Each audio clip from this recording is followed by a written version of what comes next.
الحمد لله نحمده ونستعينه ونستغفره ونعوذ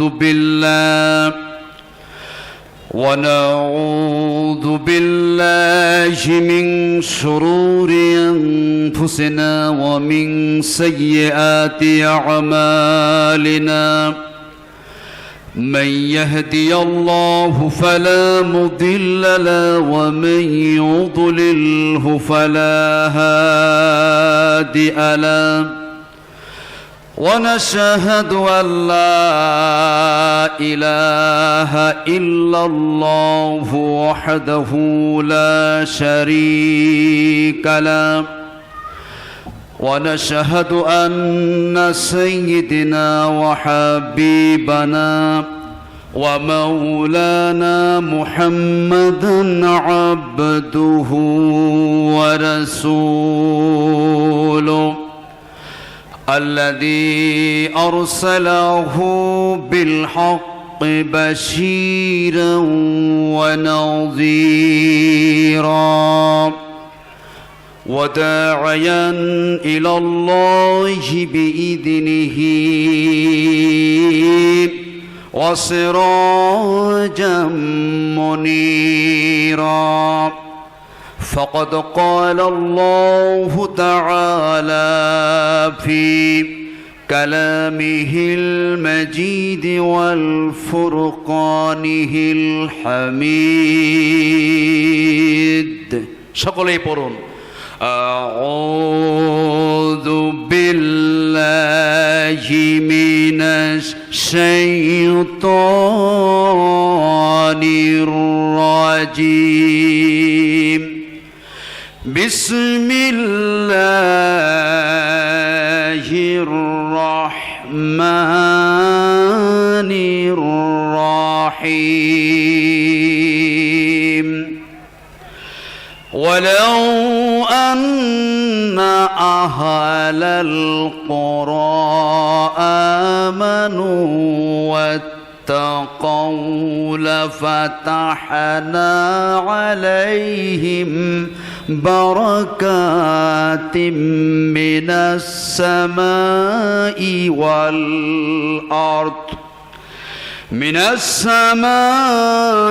والأرض ولكن كذبوا فأخذناهم بما كانوا يكسبون صدق الله العظيم ময়দান ভুসিভিটা জামে মসজিদের ইন্তেজামিয়া কমিটি কর্তৃক আয়োজিত আজকের এই তাফসিরুল কোরআন মাহফিলের সম্মানিত সভাপতি, আপনাদের সুপরিচিত এই ইউনিয়নের কৃতি সন্তান জনাব আব্দুল সবুর সাহেব, চেয়ারম্যান ১ নং পাথরডুবি ইউনিয়ন পরিষদ, সম্মানিত প্রধান অতিথি জনাব মোহাম্মদ নুরুন্নবী চৌধুরী খোকন, রংপুর বিভাগের শ্রেষ্ঠ উপজেলা চেয়ারম্যান, ভ্রুঙ্গামারী উপজেলা পরিষদ, ভ্রুঙ্গামারী কুড়িগ্রাম। এছাড়াও মঞ্চে উপবিষ্ট রয়েছে জাতির শ্রেষ্ঠ সন্তান আওলাদে রাসূল হযরতুল উলামায়ে কেরাম, সামনে উপস্থিত অত্র এলাকা থেকে আগত ইসলাম প্রিয়, দিন প্রিয়, তাওহীদের পতাকাবাহী, তাওহীদপন্থী বিভিন্ন পেশাজীবী ও শ্রমজীবীর দিনী ভাইয়েরা, পর্দার অন্তরালে বসে থাকা আমার সম্মানিতা মা এবং বোনেরা, সকলকে জানাচ্ছি আমার হৃদয়ের অন্তঃস্থল থেকে আন্তরিক ভক্তিপূর্ণ সালাম। আসসালামু আলাইকুম ওয়া রাহমাতুল্লাহি ওয়া বারাকাতুহু। মহান আল্লাহ সুবহানাহু ওয়া তাআলার দরবারে শুকরিয়া জ্ঞাপন করছি যে আল্লাহ সুবহানাহু ওয়া তাআলা আমাদেরকে এত সুন্দর একটি জান্নাতের বাগিচায় বসার তৌফিক এনায়েত করেছেন। সেই জন্য সেই মহান প্রভুর দরবারে শুকরিয়া স্বরূপ সকলে পড়ছে আলহামদুলিল্লাহ। দরুদ ও সালাম সাইয়্যিদুল মুরসালিন রাহমাতুল লিল আলামিন বিশ্বনবী হযরত মুহাম্মদ রাসূলুল্লাহ, সকলে বলেন সাল্লাল্লাহু আলাইহি ওয়াসাল্লাম। সম্মানিত উপস্থিতি, আমরা কিসের মাহফিলে এসেছি? সবাই বলেন কিসের মাহফিল? কোরআনের মাহফিল। বিশ্বনবী সাল্লাল্লাহু আলাইহি ওয়াসাল্লাম বলেছেন, মান সালাকা তরিকান ইয়ালতামিসু ইলমা সাহহালাল্লাহু তরিকান ইলাল জান্নাহ। চিৎকার দিয়ে বলেন সুবহানাল্লাহ। মুসনাদ আহমদের হাদিস, আল্লাহ রাসূল সাল্লাল্লাহু আলাইহি ওয়াসাল্লাম বলেছেন, যদি কোনো মানুষ ইলম বা জ্ঞান অর্জন করার জন্য কোনো জায়গায় অগ্রসর হয়ে যায়, আল্লাহ রাসূল সাল্লাল্লাহু আলাইহি ওয়াসাল্লাম বলেছেন সাহালাল্লাহু, আল্লাহ পাক এই ব্যক্তিগুলোর জন্য জান্নাতের রাস্তা সহজ করে দেন। বলেন না সুবহানাল্লাহ। অতএব আমরা এখানে কিছু কোরআনের মেসেজ নিতে আসছি, কোরআনুল কারিমের কিছু জ্ঞান এখান থেকে আমরা শিক্ষা নিতে আসছি। কথা বলে ঠিক কিনা? কিসের জ্ঞান? কোরআনের জ্ঞান। এছাড়া বিশ্বনবী সাল্লাল্লাহু আলাইহি ওয়াসাল্লাম বলেছেন তাদারুসুল ইলমি সাআতাম মিনাল লাইলি খায়রুম মিন ইহইয়াইহা, মিশকাতুল মাসাবির হাদিস। আল্লাহ রাসূল বলেছেন সারা রাত্রি ইবাদত করার যে সওয়াব হবে, সারা রাত্রি দাঁড়িয়ে দাঁড়িয়ে ইবাদত করার যে সওয়াব, আর কিছু সময় যদি মানুষ আল্লাহর কোরআনের কিছু জ্ঞান অর্জন করে, কিছু স্টাডি করে, এখান থেকে কিছু অর্জন করে, সারা রাত্রি দাঁড়িয়ে দাঁড়িয়ে ইবাদত করার চাইতে কোরআনুল কারিমের কিছু সময় আলোচনা করা এবং শোনার সওয়াব অনেক বেশি হয়ে যাবে। কথা বলে ঠিক কিনা? রাসূল হাদিস এটা বুঝতে পেরেছেন। অতএব কোরআনের সম্মান মর্যাদা অনেক বেশি। আকাশের নিচে জমিনের উপরে এই পৃথিবীতে সবচাইতে তাৎপর্যপূর্ণ কিতাব এবং জ্ঞান গর্ভমূলক কিতাব হচ্ছে আল কোরআনুল কারীম। আল্লাহ রাসূল সাল্লাল্লাহু আলাইহি ওয়াসাল্লাম বলেছেন আল কালিমাতুল হিকমাতুদ দাল্লাতুল মুমিন ফা হাইসু ওয়াজাদাহা ফাহুয়া আহাক্কু বিহা। আল্লাহ রাসূল বলেছেন জ্ঞান এবং বিজ্ঞান হচ্ছে ঈমানদারদের হারানো সম্পদ। কি সম্পদ? জ্ঞান এবং বিজ্ঞান হচ্ছে ঈমানদারদের হারানো সম্পদ। অতএব কোন ঈমানদার যেখানে জ্ঞান এবং বিজ্ঞান, নলেজ এবং সায়েন্স, জ্ঞান বিজ্ঞানের যে কথাগুলি যেখানেই পাবে, ঈমানদারদের দায়িত্ব কর্তব্য হচ্ছে তারা সেখান থেকে যেন সেটা আহরণ করে নেয়। বলেন না সুবহানাল্লাহ। অতএব আমাদের দায়িত্ব হচ্ছে, কোরআন হচ্ছে পৃথিবীর সর্বশ্রেষ্ঠ জ্ঞানের কিতাব, এই কিতাব থেকে আমরা কিছু আলোচনা করব ইনশাআল্লাহ। আমি পবিত্র কোরআনুল কারীমের সূরা আরাফ আয়াত নাম্বার 16, সবাই বলেন সূরা কি সূরা? সূরা আরাফ আয়াত নাম্বার হচ্ছে 16 নম্বর আয়াতে কারিমা আপনাদের সামনে উপস্থাপন করেছি। সম্মানিত উপস্থিত, আজকে বিশ্ববাসী মহা আতঙ্কগ্রস্তের মধ্যে দিন অতিবাহিত করছে। আমরা কয়েকদিন থেকে একটা নিউজ শুনতে পাচ্ছি, বিশ্বব্যাপী দুর্ভিক্ষের একটি প্রাদুর্ভাব। এই নিউজ আপনারা শোনেন নাই? অনেকে শুনেছি আমরা। দুর্ভিক্ষের একটা প্রাদুর্ভাব লক্ষ্য করছি। ইউনাইটেড নেশন, জাতিসংঘ থেকে রিপোর্ট পেশ করা হয়েছে যে এই পৃথিবীর প্রায় 45টি দেশ দুর্ভিক্ষের কবলে পড়বে।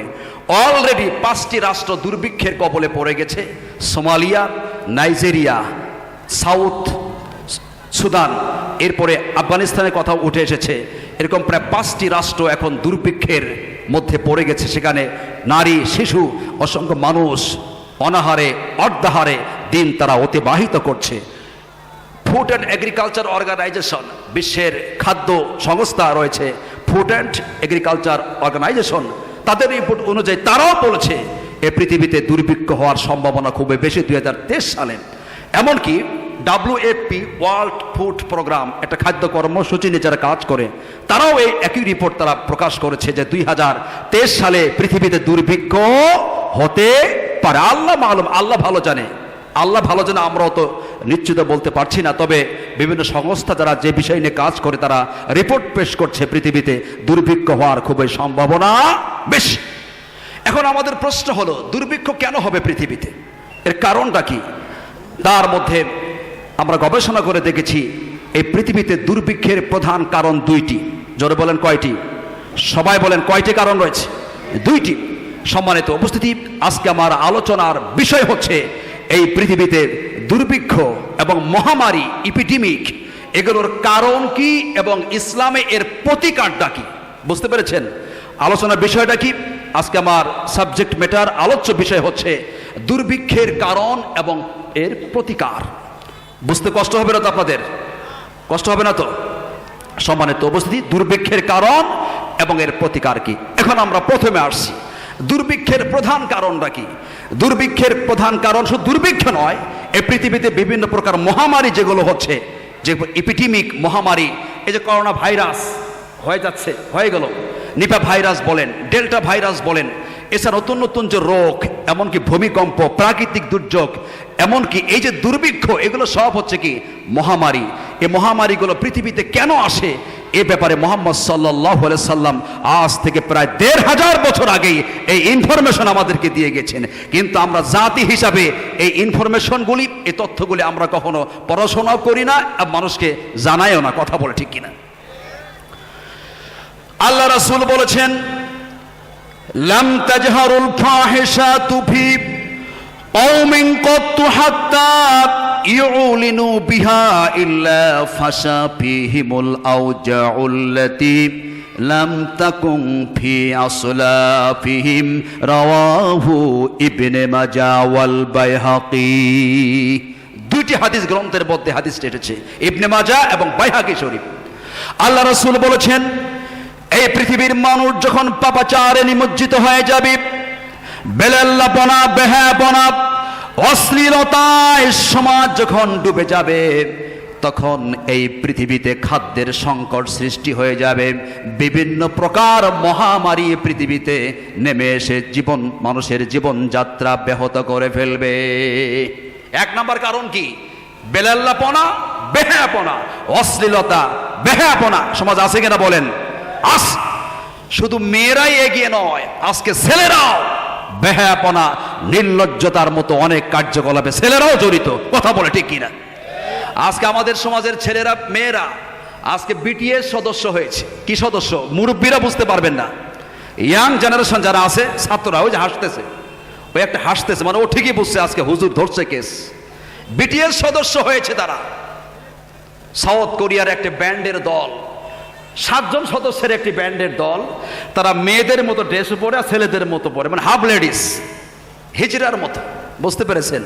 মেয়েদের মতো প্লাজো পরে তারা, মাথার চুলে স্টাইল মেয়েদের মতো।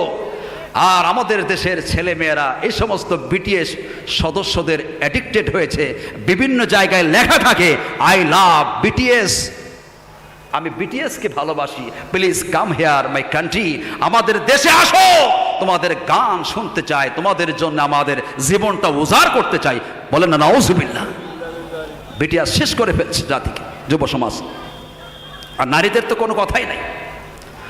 আল্লাহ রাসূল বলেছেন, নিসাউ কাসিয়াতু আরিবাতু মুমিলাতু মাইলাতু রুনুসুহুন্না কাসলিমাতিল বুখতিল মাইলাতি ওয়ালা ইয়াদখুলুনাল জান্নাতা ওয়ালা ইয়াজিদনা রিবহাহা ওয়া ইন্না রিবহাহা লা তুজাদু মিন মাসিরাতা কাদা ওয়া কাদা, রাওয়াহুল বুখারী। আল্লাহু আকবার বলেন। সহিহুল বুখারীতে হাদিসটি এসেছে, এমনকি কানজুল উম্মাল কিতাবের মধ্যে এসেছে। আল্লাহ রাসূল বলেছেন, এমন একটা সময় চলে আসবে, নারীরা রাস্তাঘাটে এমন ভাবে বের হবে, পোশাকগুলি এমন পাতলা হবে, পোশাক পরার পরেও তাদেরকে উলঙ্গ মনে হবে। অত্যন্ত পাতলা টাইট ফিট জামা পরিধান করার কারণে তাদের শরীরের উঁচু নিচু অঙ্গ প্রত্যঙ্গগুলি দৃষ্টিগোচর হয়ে যাবে। মাথার চুলগুলো তারা উটের কুচের মতো নড়াচড়া করবে। আল্লাহর রাসূল বলেছেন, লা ইয়াদখুলুল জান্নাতা ওয়ালা ইয়াজিদনা রিবহাহা ওয়া ইন্না রিবহাহা লা তুজাদু মিন মাসিরাতা কাদা ওয়া কাদা।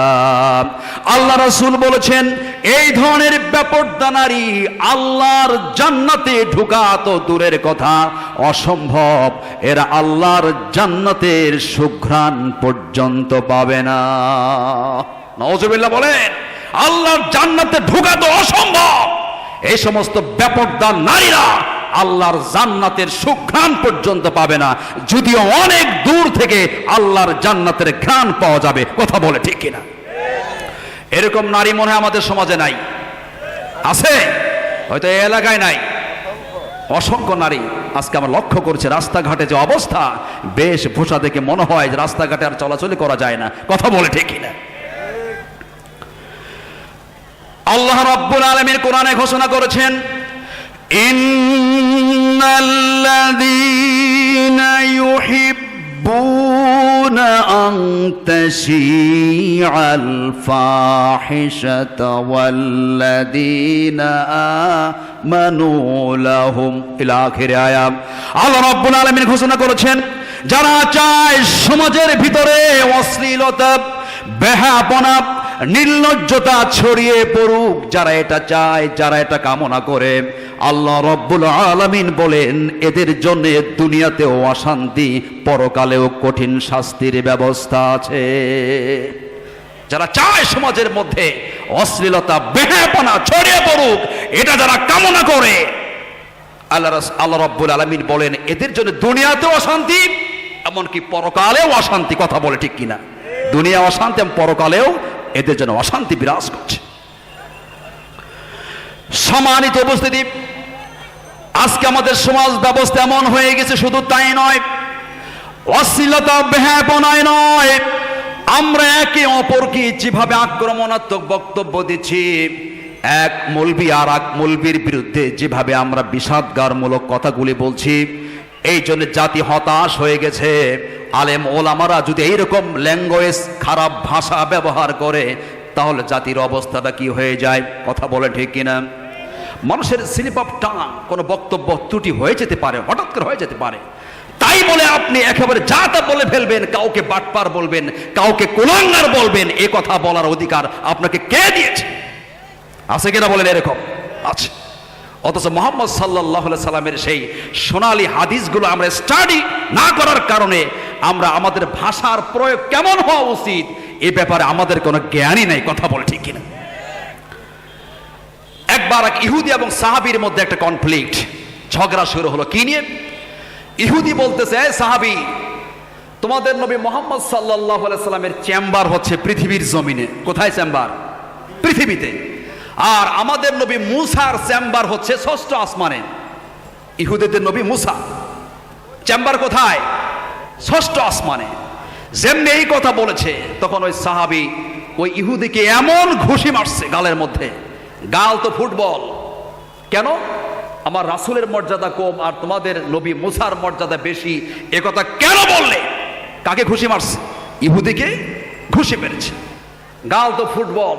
বিশ্বনবীর দরবারে গিয়ে বলছে, ইয়া রাসূলুল্লাহ, এই দেখেন আপনার সাহাবী কি কামনা করছে, ঘুষি মেরে গাল কি করছে? তরমুজের মতো বানিয়ে ফেলছে। কেন? যে আমি বলেছিলাম যে মুসার চেম্বার হচ্ছে ষষ্ঠ আসমানে আর আপনার জায়গা হচ্ছে পৃথিবীতে, আপনার চাইতে মুসার সম্মান বেশি। যেমনি এই কথা বলেছি, আমাকে ঘুষি মারছে আপনার সাহাবী। আমাদের মতো লোক হলে, আমাদের মতো হুজুর হলে বলতাম কি, ও আমার বিরুদ্ধে আমার মর্যাদা, স্ট্যাটাস কমিয়েছে, ঘুষি একটাকে আরো দুইটা মারলি না কেন? কথা বলে ঠিক কিনা? কিন্তু আমার রাসূল সাল্লাল্লাহু আলাইহি সাল্লাম দেখেন কত মানবিক রাসূল। সুবহানাল্লাহ বলেন। আল্লাহ রাসূল চিন্তা করলেন আমার এই সাহাবীকে সাধারণভাবে বোঝানো যাবে না। বিশ্বনবী ওই সাহাবীকে বললেন, আমার সাহাবীরে, লা তুখায়্যিরুনি আলা মুসা ফাইন্নান নাসা ইয়াসআকুনা ফাকুনু আউওয়ালা মা ইউফিকু ফাইদা মুসা। ও আমার সাহাবীরে, মুসার চাইতে আমি নবী বিশ্ব নবীর মর্যাদাটা বাড়িয়ে দিও না। সুবহানাল্লাহ বলেন। মুসার চাইতে আমি রাসূল মুহাম্মদ সাল্লাল্লাহু আলাইহি সাল্লামের সম্মানটা বাড়িয়ে দিও না। এর কারণটা হলো, কিয়ামতের দিন সমস্ত মানুষগুলি বেহুশ হয়ে থাকবে। আল্লাহ রাব্বুল আলামিন আমি নবীকে সর্বপ্রথম কিয়ামতের মাঠে আল্লাহ পাক হুঁশ ফিরিয়ে দিবেন। আমার হুঁশ ফিরে আসার পরে আমি লক্ষ্য করে দেখব, আমার আগে আল্লাহর নবী মুসা আলাইহিস সালাতু ওয়াস সালাম হুঁশ ফিরে পেয়ে আল্লাহ পাকের আরশে আযমের পায়া ধরে আছেন। সুবহানাল্লাহ বলেন। আলোচনা বুঝতেছেন আপনারা? যে আমার আগেই মুসা হুঁশ ফিরে পেয়েছে বা আল্লাহ পাকের আরশে আযমের পায়া ধরে আছে, অতএব আমার চাইতে মুসার মর্যাদা বেশি। চিৎকার দিয়ে বলে সুবহানাল্লাহ। আমার রাসূল কত অমায়িক ছিলেন। এরপরে বিশ্ব নবীজি বললেন, আমার সাহাবী শোনো, সহিহ বুখারীতে হাদিসটি এসেছে, লা ইয়ামবাগি লি আবদিন আইয়াকুল আনা খায়রুম মিন ইউনুস ইবনে মাত্তা। কোন মানুষের এই কথা বলা কখনো উচিত হবে না, আমি বিশ্বনবী মুহাম্মদ সাল্লাল্লাহু আলাইহি ওয়াসাল্লামের মর্যাদা হযরতে ইউনুস আলাইহিস সালাতু ওয়াস সালামের চাইতে বেশি, এই কথা বলা উচিত হবে না। যে আমার সম্মান ইউনুসের চাইতে বেশি, এই কথা কারো বলার সুযোগ নেই। এর কারণটা হলো, ইউনূস আলাইহিস সালামকে মাছ খেয়ে ফেলেছিল, 40 দিন মাছের পেটে ছিলেন। আল্লাহর নবী ইউনূস আলাইহিস সালাতু ওয়াস সালাম মাছের পেটে নামাজের জায়গা বানিয়েছিলেন, মাছের পেটে নামাজের স্থান বানিয়েছিলেন। আল্লাহকে বলেছিলেন, আল্লাহ আমি এমন একটা জায়গায় নামাজের স্থান বানিয়েছি, এরকম জায়গায় পৃথিবীর আর কেউ নামাজের স্থান বানায় নাই। বিশ্ব নবীজি বলছেন, আল্লাহ নবী ইউনূস আলাইহিস সালাতু ওয়াস সালাম মাছের পেটে 40 দিন ছিলেন, আর আমি রাসূল যদি মাছে খেয়ে ফেলতো অতদিন মাছের পেটে থাকতে পারতাম না, মাছের পেট ছিদ্র করে হয়ে আমি নবী মাছের পেট থেকে বের হয়ে আসতাম। তার মানে হলো আমার চাইতে হযরতে ইউনূস আলাইহিস সালাতু ওয়াস সালামের ধৈর্য অনেক বেশি। সুবহানাল্লাহ বলেন। অন্য নবীদের সম্মান মর্যাদা আমার রাসূল সাল্লাল্লাহু আলাইহি ওয়াসাল্লাম কিভাবে হাইলাইট করেছেন, হাইলাইট করেন নাই, মর্যাদা বাড়িয়েছেন।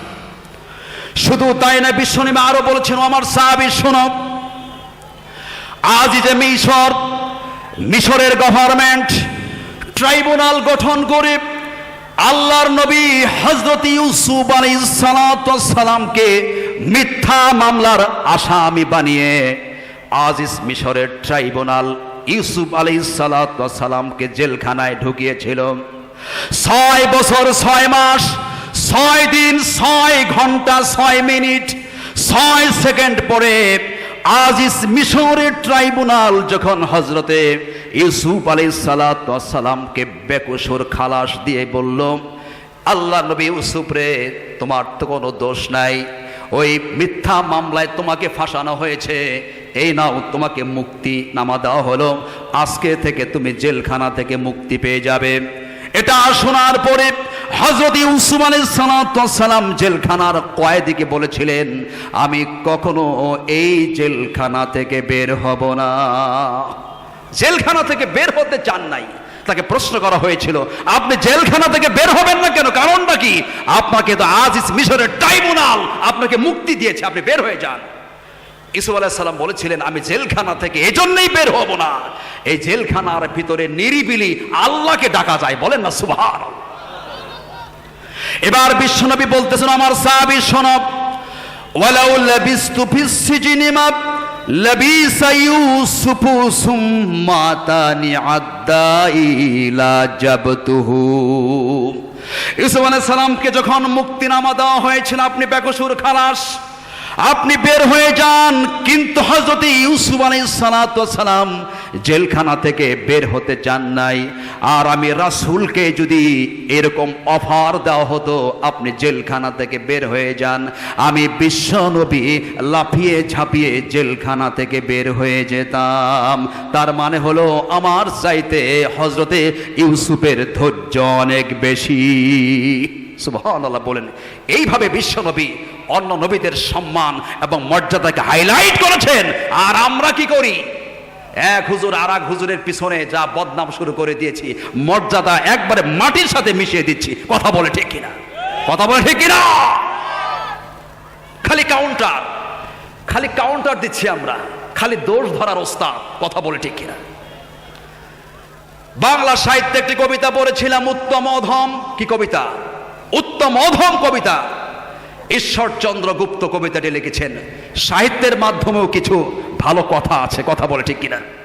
কুকুর আসিয়া এমন কামড় দিল পথিকের পায়, কামড়ের চোটে 20 দাঁত ফুটে 20 লেগে গেল তাই। ঘরে ফিরে এসে রাত্রে বেচারা বিষম ব্যথায় জাগে, মেয়েটি তাহার তারি পাশে হায়, জাগে শিওরের আগে। বাপের এসে বলে ভর্ৎসনা ছলে কপালে রাখিয়া হাত, তুমি কেন বাবা ছেড়ে দিলে তারে, তোমার কি নাই দাঁত? কষ্টে হাসিয়া আর্ত কহিল, তুই রে হাসালি মোরে, দাঁত আছে বলে কুকুরের পায়ে দংশে কেমন করে। কুকুরের কাজ কুকুর করেছে, কামড় দিয়েছে পায়, তাই বলে কুকুরে কামড়ানো কিরে মানুষের শোভা হয়। কথা বলে ঠিক কিনা? আমাদের সমাজের অবস্থা। একজন শিক্ষক বাংলা ক্লাসে এই কবিতাটা যখন পড়াচ্ছিলেন, তখন এক ছাত্র দাঁড়িয়ে বলছে, স্যার আমার একটা অবজেকশন আছে। কি অবজেকশন? ওই যে মেয়েটি যে বলল, তুমি কেন বাবা ছেড়ে দিলে তারে, তোমার কি নাই দাঁত? তুমিও কুকুরের পায়ে কামড় দিতা। কে বলতেছে? মেয়েটি বলতেছে। এক ছাত্র বলছে, স্যার অবজেকশন আছে আমার, আসলে মেয়েরা তো খালি প্রতিশোধ পরায়ণ, পারলে কুকুর থেকেও তারা প্রতিশোধ নিতে চায়। স্যার তো অবাক হয়ে গেলেন, এই তুই যেমন ছাত্র, as is the student so is the brain, তোর যেমন মেধা, তুই যেমন ছাত্র, তোর যেমন ব্রেন, তুই তেমন স্টুডেন্ট। কথা বলে ঠিক কিনা? এরকম ছাত্র আছে কিনা ক্লাস? কিন্তু বোঝানো হয়েছে একটা ছাত্র বুঝছে আর একটা। এই কবিতা থেকে শিক্ষণীয় বিষয় হচ্ছে, কে কি বলুক কামড়া কামড়ে দরকার না, অত প্রতিশোধ পরায়ণ হওয়া যাবে না। কথা বলে ঠিক কিনা? প্রতিশোধ পরায়ণ হওয়া যাবে। আমার রাসূলের আদর্শ এগুলো শিক্ষা দরকার। বিশেষ করে আলেম ওলামাদেরকে এই কয়েকটা হাদিস আরো বেশি করে জানা দরকার, তাহলে আমরা শিক্ষা পেয়ে যাব। কথা বলে ঠিক কিনা? সম্মানিত, বলতেছিলাম এই পৃথিবীতে দুর্ভিক্ষের কারণ কয়টা বলছিলাম? একটা বলছিলাম প্রথমে। এবার দ্বিতীয় নাম্বার হলো, আল্লাহ রাসূল সাল্লাল্লাহু আলাইহি সাল্লাম বলেছেন, হাদাসানা বাকিয়াতু আবুল মুগীরাতি, হাদাসানা বাকিয়াতু আবুল মুগীরাতি আন সাফওয়ান আন শুরাইহ ইবনে উবাইদ ক্বালা তাকুনু যালাজিলু ওয়াল মালাহিমুল্লাতী হাত্তা তাগলু আন-নিআল ফালা তানালুনা মিন আদুবিকুম ওয়া তাকসুরুল খুতুওয়াত, রাওয়াহু কিতাবুল ফিতান। আল্লাহু আকবার বলেন। এই হাদিসটি নুআইম ইবনে হাম্মাদ তার কিতাবুল ফিতানের 1703 নম্বর হাদিস। কত নম্বর হাদিস? কিতাবুল ফিতান হাদিস নাম্বার হচ্ছে 1703 নম্বর হাদিস। এই হাদিসের ভিতরে একটি মেসেজ রয়েছে গোটা পৃথিবীর মানুষের জন্য। সেটা হলো, আজকে পৃথিবীতে রাশিয়া ইউক্রেন যুদ্ধ চলছে, গোটা ইউরোপ একদিকে আর রাশিয়া একদিকে। পৃথিবীর দুই পরাশক্তি দুই দিকে অবস্থান করেছে। তাদের অস্তিত্ব, এক্সিস্টেন্স পৃথিবীতে টিকিয়ে রাখার জন্যে, ক্ষমতা টিকিয়ে রাখার জন্য তারা অস্ত্রের মহড়া দিচ্ছে। আর এই সমস্ত অস্ত্রের বলির শিকার হচ্ছে সাধারণ মানুষ। কথা বলেন ঠিক কিনা? ইউক্রেন রাশিয়ার যুদ্ধের কারণে সামনে আগে আসেন আর যারা যেখানে বসছেন সেখানে থাকেন, এবং মাঝখানে ফাঁকা জায়গাগুলো দাঁড়িয়ে থাকবেন না কেউ, সব ভিতরে চলে আসেন, সামনে আগে আসেন। সবাই একটু দাঁড়ান তো, সবাই দাঁড়ান, একটু জিকির করেন, লা ইলাহা ইল্লাল্লাহ, লা ইলাহা ইল্লাল্লাহ, লা ইলাহা ইল্লাল্লাহ, লা ইলাহা ইল্লাল্লাহু মুহাম্মাদুর রাসূলুল্লাহ। সকলে বলে সাল্লাল্লাহু আলাইহি ওয়াসাল্লাম। বসেন সবাই। সম্মানিত উপস্থিত, বলতেছিলাম এই পৃথিবীতে দুর্ভিক্ষের 2 নম্বর কারণ। কয় নম্বর কারণ বলতেছিলাম? 2 নম্বর। ইউক্রেন রাশিয়া যুদ্ধ শুরু হয়েছে। এই যে জিনিসপত্রের দাম যে বেড়ে গেছে, বাড়ছে কিনা বলেন? বাড়ছে। এর কারণটা কি? এর কারণ এ সম্পর্কে 1500 বছর আগেই আমার রাসূল সাল্লাল্লাহু আলাইহি ওয়াসাল্লাম বলে গিয়েছেন। কথা বলে ঠিক কিনা? রাসূল বলে গিয়েছেন। হাদিস শরীফে এসেছে, কিতাবুল ফিতানের মধ্যে এসেছে, ক্বালা তাকুনু যালাজিল ওয়াল মালাহিমুল্লাতী তুহাররিকুন নাস। বিশ্বনবীজি বলেছেন, যখন পৃথিবীতে ঘন ঘন ভূমিকম্প হবে, এমনকি যুদ্ধ বিগ্রহ যখন পৃথিবীতে শুরু হয়ে যাবে, হাত্তা তাগলু আন-নিআল, তখন নিত্য পণ্য জিনিসের দাম বেড়ে যাবে। কথা বলে ঠিক কিনা? মুহাম্মদ সাল্লাল্লাহু আলাইহি ওয়াসাল্লাম বলেছেন, এই পৃথিবীতে যখন যুদ্ধ বিগ্রহ যখন শুরু হয়ে যাবে, যুদ্ধ বিধ্বস্ত যখন হয়ে যাবে পৃথিবীটা, তখন কি হবে? হাত্তা তাগলু আন-নিআল, তখন জুতার দাম বাড়বে। কিসের দাম বাড়বে? জুতার দাম বাড়বে। চামড়ার দাম কম, কিন্তু জুতার দাম কিন্তু ঠিকই আছে। কথা বলে ঠিক কিনা?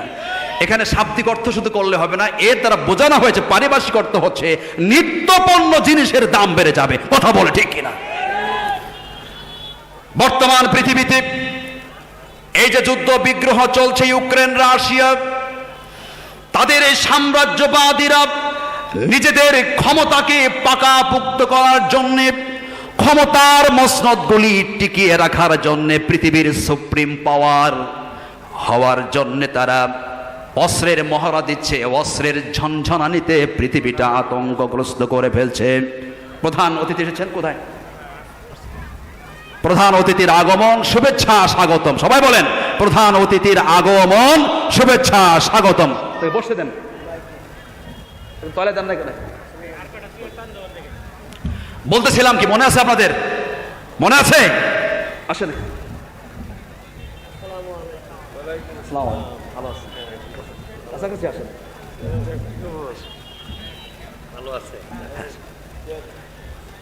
মনে আছে আপনাদের কোন বিষয় ছিল?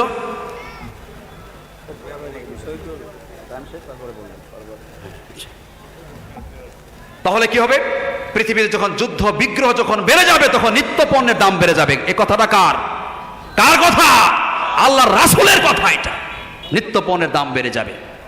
সম্মানিত উপস্থিতি, আজকে পৃথিবীর সাম্রাজ্যবাদীরা ফুড অ্যান্ড এগ্রিকালচার অর্গানাইজেশনের প্রধান ডেভিড মিসলি তিনি বলেছেন, এই পৃথিবীর পরাশক্তিরা যদি অস্ত্র তৈরি না করে খাদ্য নিয়ে গবেষণা করত, খাদ্য কর্মসূচিতে অস্ত্রের জন্য যে টাকা এক্সপেন্ডিচার করছে, যে টাকা ব্যয় করছে, এই অস্ত্রের পিছনে এত টাকা ব্যয় না করে খাদ্যের জন্য যদি এত টাকা ব্যয় করত, তাহলে পৃথিবীতে মানুষ না খেয়ে মরতো না। কথা বলে ঠিক কিনা?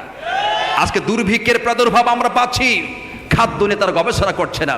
এই যে ফার্টিলাইজার, সার ক্রাইসিস সামনে শুরু হতে পারে এই যুদ্ধের কারণে।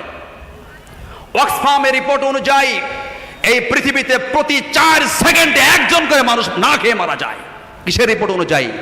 অক্সফাম একটা আন্তর্জাতিক সংস্থা, তাদের রিপোর্ট অনুযায়ী এই পৃথিবীতে প্রতি 4 সেকেন্ডে কয়জন মানুষ বলে না খেয়ে?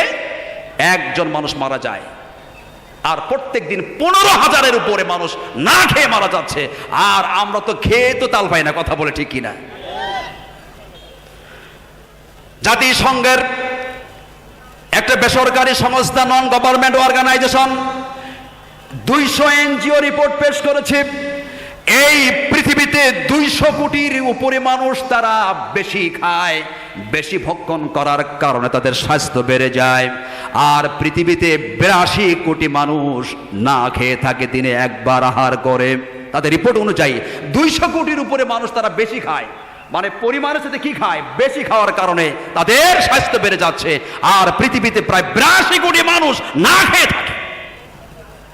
এই অতিরিক্ত খাবার যদি এদেরকে দেওয়া হতো, তাহলে পৃথিবীতে আর কেউ না খেয়ে থাকতো না। কথা বলে ঠিক কিনা? সম্মানিত উপস্থিতি, অনার্স লেভেলে একটি আরবি সাহিত্যের একটি গল্প আছে, আল গানি ওয়াল ফকির। কি নাম? আল গানি ওয়াল ফকির।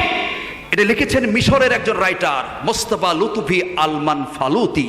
তিনি লিখেছেন, তিনি তার বন্ধুর বাড়িতে বেড়াতে গেলেন, গিয়ে দেখেন তার বন্ধু পেটে হাত দিয়ে শুয়ে আছে। কোথায় হাত দিয়ে শুয়ে আছে? পেটে হাত দিয়ে শুয়ে আছে। প্রশ্ন করা হলো, সমস্যাটা কি? কয়, এত খাবার খেয়েছি যে পেট ব্যথা শুরু হয়েছে। সেখান থেকে বের হয়ে আর তার দরিদ্র বন্ধুর বাড়িতে গিয়ে দেখেন ওই বন্ধুও পেটে হাত দিয়ে শুয়ে আছে, তারও পেট ব্যথা। একজন বেশি খাইছে, পেট ব্যথা। আর গরিব বন্ধু খাবার পায় না, কয়েকদিন থেকে না খেয়ে থাকার কারণে তারও পেট ব্যথা শুরু হয়েছে। দুজনে শুয়ে আছে। তখন এই কবি আক্ষেপ করে বলছেন, আফসোস করে বলছেন, হারে, এই যে একজন বেশি খেয়ে পেট ব্যথা আর একজন কম খেয়ে পেট ব্যথা, যে বেশি খেয়েছে এর অতিরিক্ত এক্সেস খাবারটা যদি যে কম খেয়েছে একে দেওয়া হতো, তাহলে দুইজনের কারোর পেট ব্যথা হতো না। কথা বলে ঠিক কিনা? আজকে পৃথিবীতে অনেকে খেয়ে পেট ব্যথা আর অনেকে না খেয়ে পেট ব্যথা। সম্মানিত বলতেছিলাম, যুদ্ধ বিগ্রহের কারণে পৃথিবীতে দুর্ভিক্ষ সৃষ্টি হয়ে যায়। এবার সহিহুল বুখারী একটি হাদিস, বিশাল একটি হাদিস, 3595 নম্বর হাদিসের মেসেজটা আপনাদের সামনে উপস্থাপন করব, বুঝতে পারবেন। এই হাদিসটি বর্ণনা করেছেন আদি ইবনে হাতেম। কি নাম? আদি ইবনে হাতেম। হাতেম তায়ের ছেলে। হাতেম তায়ের নাম আমরা অনেকেই জানি। কথা বলে ঠিক কিনা? দানবীর ছিলেন। তার ছেলের নাম হচ্ছে আদি। কি নাম? আদি। তার বাড়ি হচ্ছে তায়েফে। তিনি বলেন, আমি একবার বিশ্বনবীর দরবারে বসেছিলাম। হঠাৎ করে দেখতে পেলাম এক ব্যক্তি আসে বলল, ইয়া রাসূলুল্লাহ, ইজ আতাহু রাজুলুন ফাসাকা ইলাইহিল ফাকাতা। ইয়া রাসূলুল্লাহ, আমাদের এলাকায় দুর্ভিক্ষ বেড়ে গেছে, মানুষ না খেয়ে পড়ে আছে, শিশু কিশোররা ক্ষুধার যন্ত্রণায় ছটফট করছে। এক ব্যক্তি কি বলছে? ইজ আতাহু রাজুলুন ফাসাকা ইলাইহিল ফাকাতা। এলাকায় দুর্ভিক্ষ, অভাব বেড়ে গেছে মানুষের, খালি অভাব আর অভাব। এই কথা বলে ওই ব্যক্তি চলে গেল। আর একজন ব্যক্তি আসার পরে বলতেছে সুম্মা আতাহু রাজুলুন ফাশাকা ইলাইহি কতা'আস সাবিল, ইয়া রাসূলুল্লাহ, আমি এমন একটি জায়গায় বসবাস করি, সেই জায়গায় ডাকাত, দুরাচার, সন্ত্রাসী মানুষের সংখ্যা বেড়ে গেছে। দুই ব্যক্তি দুইটা বিষয়ে অভিযোগ দায়ের করলো। কার কাছে? কার কাছে? আল্লাহ রাসূলের কাছে অভিযোগ দিল, ইয়া রাসূলুল্লাহ, আমাদের এলাকায় দুর্ভিক্ষ, খালি দুর্ভিক্ষ, খাদ্যের ফুড ক্রাইসিস, খাদ্যের সংকট। আর একজন কি বলল? সন্ত্রাস বেড়ে গেছে, ছিনতাইকারী, ডাকাতের সংখ্যা বেড়ে গেছে, নারীরা ঘর থেকে নিরাপদে বাহিরে বের হতে পারে না। দুই ব্যক্তির দুইটা অভিযোগ দিয়ে চলে গেল। এবার বিশ্বনবী আদি ইবনে হাতেমকে ডেকে বলতেছেন, ফাকালা ইয়া আদিয়ুন হাল রাআইতাল হিরাতা কুলতু লাম আরাহা ওয়া কুদ উমবিতুহা। আল্লাহু আকবার বলেন। এ আদি ইবনে হাতেম, তুমি কি ওই হেরাত এলাকাটি চিনো? আদি ইবনে হাতেম বলেন, ইয়া রাসূলুল্লাহ, হেরাত একটি নগর, ইয়ামেনের একটি এলাকা হেরাত। আদি বলতেছেন, ওই হেরাত নগরী আমি নাম শুনেছি, কিন্তু আমি কোনোদিন দেখি নাই। এরপরে বিশ্বনবীজি বললেন, আদি শুনুন, ওয়াইন তালাত বিকা হায়াতুন লা তারায়ান্না জুইনাতা তারতাহিলু মিনাল হিরাতি। আদি ইবনে হাতেম, শোনো, এমন একটা সময় পৃথিবীতে চলে আসবে, এমন একটা সময় তুমি দেখতে পাবে, আল্লাহ যদি তোমার হায়াতটা বাড়িয়ে দেন, তাহলে তুমি দেখতে পাবে ওই ইয়ামিনের হেরাত থেকে সুরসী সুন্দরী রমণী সেজে গুজে আল্লাহর ঘর কাবা শরীফ তাওয়াফ করতে আসবে। আর রাস্তায় কোনো দুরাচার, কোনো সন্ত্রাসী, কোনো ছিনতাইকারী তাকে ডিস্টার্ব করবে না। সুবহানাল্লাহ বলেন। সন্ত্রাসী, ছিনতাইকারী ওই নারীর কোনো কি করতে পারবে না, ক্ষতি করতে পারবে না। আদি ইবনে হাতেম তখন প্রশ্ন করলেন, ইয়া রাসূলুল্লাহ, কুলতু ফীমা বাইনি ওয়া বাইনা নাফসি ফাআইনাদ দুআরু। ইয়া রাসূলুল্লাহ, ওই ইয়ামিন থেকে কাবায় আসার পথে রাস্তায় কিছু তাই গোত্রের লোকেরা বসবাস করে। কোন গোত্রের লোক? তাই গোত্রের লোক বসবাস করে। সেরা দুর্ধর্ষ ডাকাত, দুর্ধর্ষ টেরর, সন্ত্রাসী। কিন্তু ওই মহিলা যে আসবে অর্থ সম্পদ নিয়ে, তারা থাকবে কোথায় তখন? তারা তো ছিনতাই করার কথা, তারা ছিনতাই করবে, ডাকাতি করবে না। সুবহানাল্লাহ বলেন। কোন সময়? সেই সময়টা আমি বলতেছি একটু পরে, আপনাদের কষ্ট হবে না তো আপনাদের? এরপরে বিশ্বনবীজি বললেন, আদিরে শোনো, ফাইন তালাত বিকা হায়াতুন লা তুফতাহান্না কুনুজু কিসরা বনে হরমুজ। এমন একটা সময় চলে আসবে, ওই রোম পারস্য মুসলমানেরা সেখানে বিজয় অর্জন করে ইসলামের পতাকা তারা সেখানে গেড়ে ফেলবে। আর ইসলামের কালেমার পতাকা, কালেমার ঝান্ডা সেখানে পথ পথ করে উঠতে থাকবে। এমন একটা সময় আসবে, রোম পারস্য মুসলমানদের কাছে চলে আসবে, আর মুসলমানরা সেখানে কি করবে? ইসলামের বিজয়ের পতাকার খুঁটি এমন ভাবে গাড়বে, সেখানে কালেমার পতাকা পথ পথ করে উঠবে। কথা বলে ঠিক কিনা? এরপরে বিশ্বনবীজি আরো বলেন, আদিরে শোনো, ফাইন তালাত বিকা হায়াতুন লা তারায়ান্নার রাজুল ইখরিজু মিলআ কাফিহি মিন যাহাবিন আও ফিদ্দাতি। বিশ্বনবীজি বললেন, রোম পারস্য বিজয় অর্জন করার পরে ওই মুসলমানেরা অনেক সম্পদের মালিক হয়ে যাবে। বিশাল সম্পদের ভান্ডার যখন তাদের কাছে চলে আসবে, অবস্থাশালী সম্পদশালী ব্যক্তিরা যাকাতের মাল নিয়ে রাস্তায় ঘোরাঘুরি করবে, কিন্তু একজন ভিখারি, মিসকিন, এমনকি কোনো গরিব মানুষকে তারা খুঁজে পাবে না। সুবহানাল্লাহ বলেন। ধনী মানুষেরা যাকাতের মাল নিয়ে রাস্তায় ঘুরবে গরিব মানুষকে দেওয়ার জন্য, কিন্তু একটা গরিবও খুঁজে পাবে না। জায়গা হচ্ছে না একটু সামনে আসার জন্য, মাঝে মধ্যে এরকম দিলে আলোচনা ডিস্টার্ব হয়ে যায়। আর দিবেন না, আর কাগজ দিবেন না, এইভাবে যেভাবে বসে বসুক। ফাঁকা জায়গা আছে, মাঝখানে বসে যাবেন। বুঝতে পেরেছেন? ফাঁকা জায়গায় বসে যাবেন, আপনারা দায়িত্ব নিয়ে বসে যাবেন। জায়গা হচ্ছে না পিছনে। হ্যাঁ, বলতেছিলাম কি, মনে আছে আপনাদের? কি বলতেছিলাম? ধনী মানুষেরা যাকাতের মাল নিয়ে রাস্তায় রাস্তায় ঘুরবে, কিন্তু কোনো ভিখারি এবং কোনো গরিব মানুষ তারা খুঁজে পাবে না। এবার বিশ্বনবীজি বললেন, সেই সময়টা কখন? এটা তো আসল কথা নাকি? সেই সময়টা কখন? দুই ব্যক্তি অভিযোগ করেছিল, দুর্ভিক্ষ শুরু হয়েছে। আর এক ব্যক্তি অভিযোগ করলো, মানুষের নিরাপত্তা নেই, সন্ত্রাস চাঁদাবাজির সংখ্যা বাড়ছে। বুঝতে পেরেছেন? নিরাপত্তাহীনতায় ভুগতেছে। আল্লাহ রাসূল তখন কি বললেন? এমন একটা সময় চলে আসবে যে সময় রোম পারস্য বিজয় অর্জন হবে, এমন মানুষ অনেক সম্পদের মালিক হবে, জাকাত দিতে যাবে কিন্তু জাকাত নেওয়ার মতো কোনো লোক খুঁজে পাবে না। এটা কোন সময় হবে? সেটা হলো, আল্লাহ রাসূল বলেছেন, সেটা হলো এমন একটি সময়, রিয়াদুস সালিহিনের ভিতরে ইমাম মহিউদ্দিন আন-নববী হাদিসটি উল্লেখ করেছেন।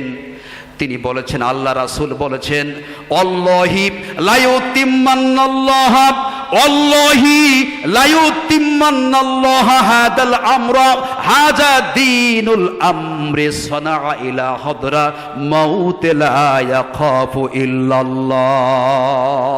আল্লাহু আকবার বলেন।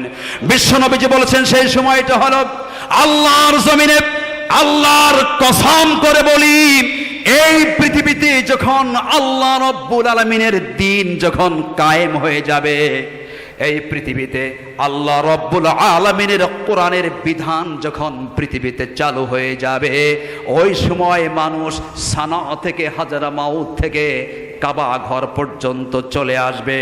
এমনকি রাস্তার মধ্যে কোনো দুরাচার, কোনো ডাকাত, কোনো সন্ত্রাসীর খোঁজ খবর পাওয়া যাবে না। সুবহানাল্লাহ বলেন। আল্লাহর দ্বীন যদি প্রতিষ্ঠিত হয়ে যায়।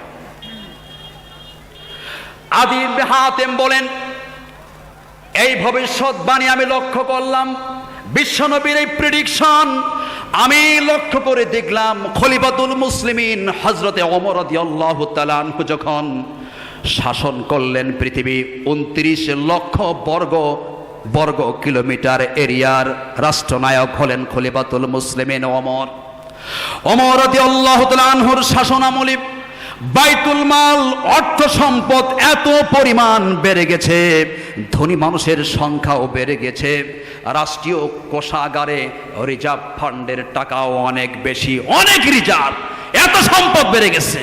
আর ওই অর্থ বিভাগের অর্থমন্ত্রীর দায়িত্ব দেওয়া হয়েছিল ইসলামের প্রথম মুয়াজ্জিন হযরত বেলাল রাদিয়াল্লাহু তাআলা আনহুকে। বলেন না সুবহানাল্লাহ।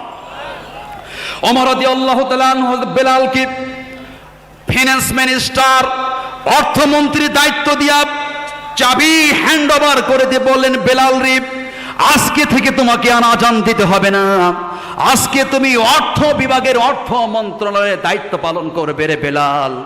বেলাল রাদিয়াল্লাহু তাআলা আনহু তার চেম্বারে বসে পড়লেন, অর্থ বিভাগে বসে পড়লেন।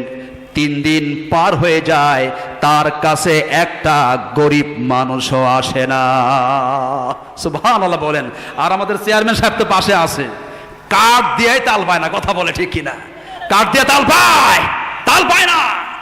কিন্তু বেলাল রাদিয়াল্লাহু তাআলা আনহুর দরবারে একজন গরিবও আসে না, কার্ড নেওয়ার জন্য আসে না, বয়স্ক ভাতাও নাই। তার মানে কি? সমাজ সমৃদ্ধ হয়েছিল। বলে না সুবহানাল্লাহ। 3 দিন পার হয়ে যাওয়ার পরে হযরত বেলাল বলতেছেন, ওমর, এই যে চাবি দিয়ে দিলাম, আগের যে দায়িত্ব আমার আছে আজান দেওয়ার দায়িত্ব, সেই দায়িত্বই পালন করতে চাই, অর্থ বিভাগের দায়িত্ব আমার পালন করার দরকার নাই।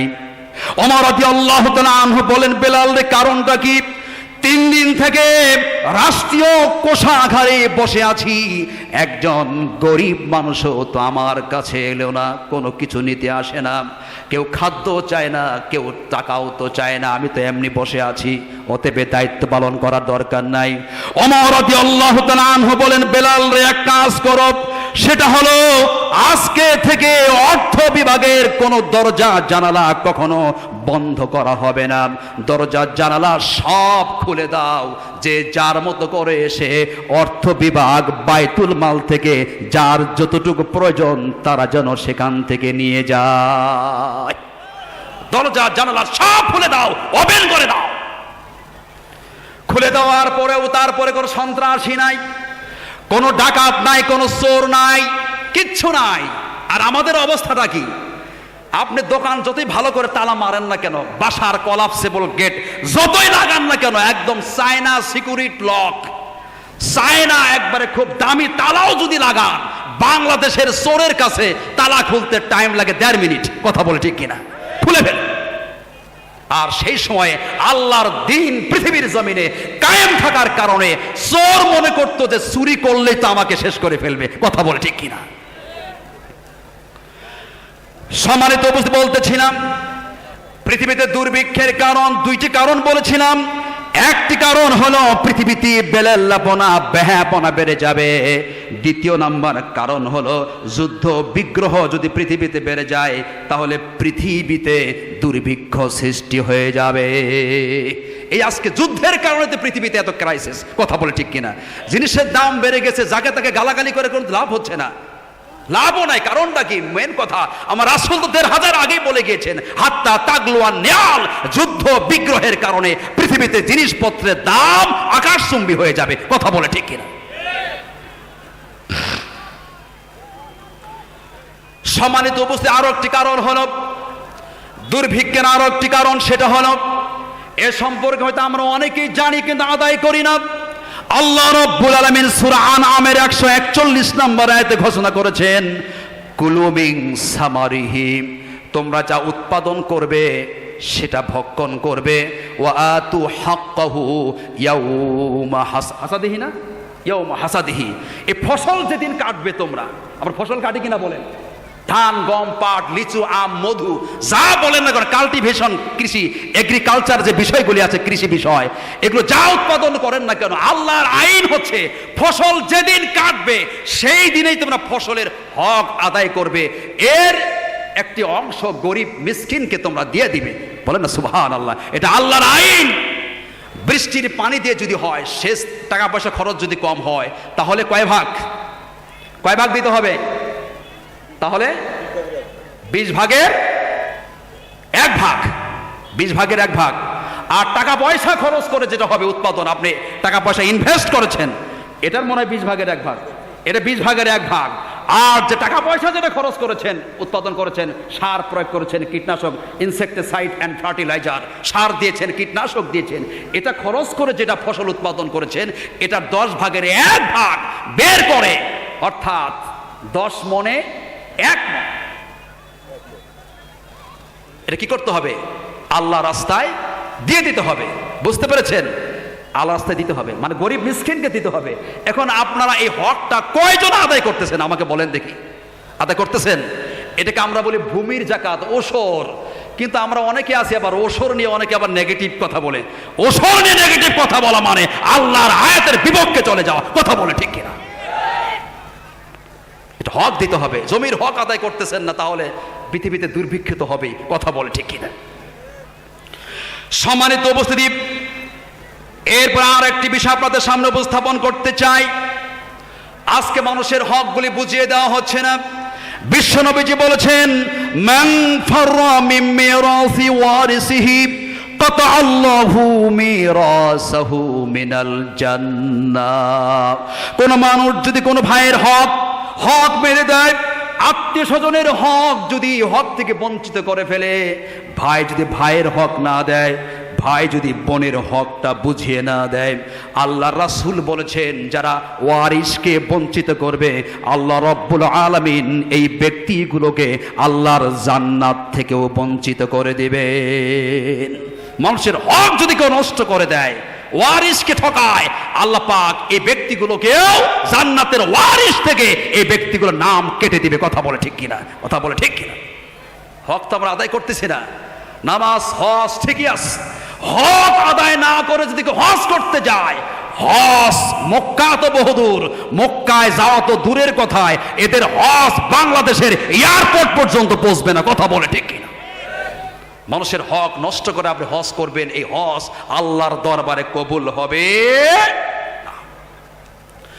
আল্লাহ রাব্বুল আলামিন কোরআনে ঘোষণা করেছেন, ওয়ালাউ আন্না আহলাল কুরা আমানু ওয়াত্তাকাউ লাফাতাহনা আলাইহিম বারাকাতিম মিনাস সামাই ওয়াল আরদ। আল্লাহু আকবার বলেন। আল্লাহ রাব্বুল আলামিন ঘোষণা করেছেন, মানুষ যদি আল্লাহ রাব্বুল আলামিনের প্রতি, জনপদের অধিবাসীরা যদি আল্লাহর প্রতি ঈমান আনে, তাকওয়া অবলম্বন করে, আল্লাহ রব্বুল আলামিন বলেন তাহলে আমি রব্বুল আলামিন আকাশ এবং জমিন থেকে ওই মানব জাতির উপরে আমি বরকত ঢেলে দিব। সুবহানাল্লাহ বলেন, অবারিত বরকত ঢেলে পড়বে সেখানে। মানুষের বরকত, ফসল উৎপাদন বেশি হয়ে যাবে, মানুষ নিয়ামত পেয়ে যাবে যদি মানুষ আল্লাহর প্রতি ঈমান আনে এবং আল্লাহকে ভয় করে। কথা বলে ঠিক কিনা? কিন্তু আমরা ঈমান হারা হয়ে গেছি। আল্লাহকেও তো আমরা ভয় করি না। ভয় করি নাকি? বেশি ভয় করি। আজকে দরিদ্র দুস্থ মানুষের অধিকারকে আমরা বুঝিয়ে দিয়েছি? বুঝিয়ে দেই নাই।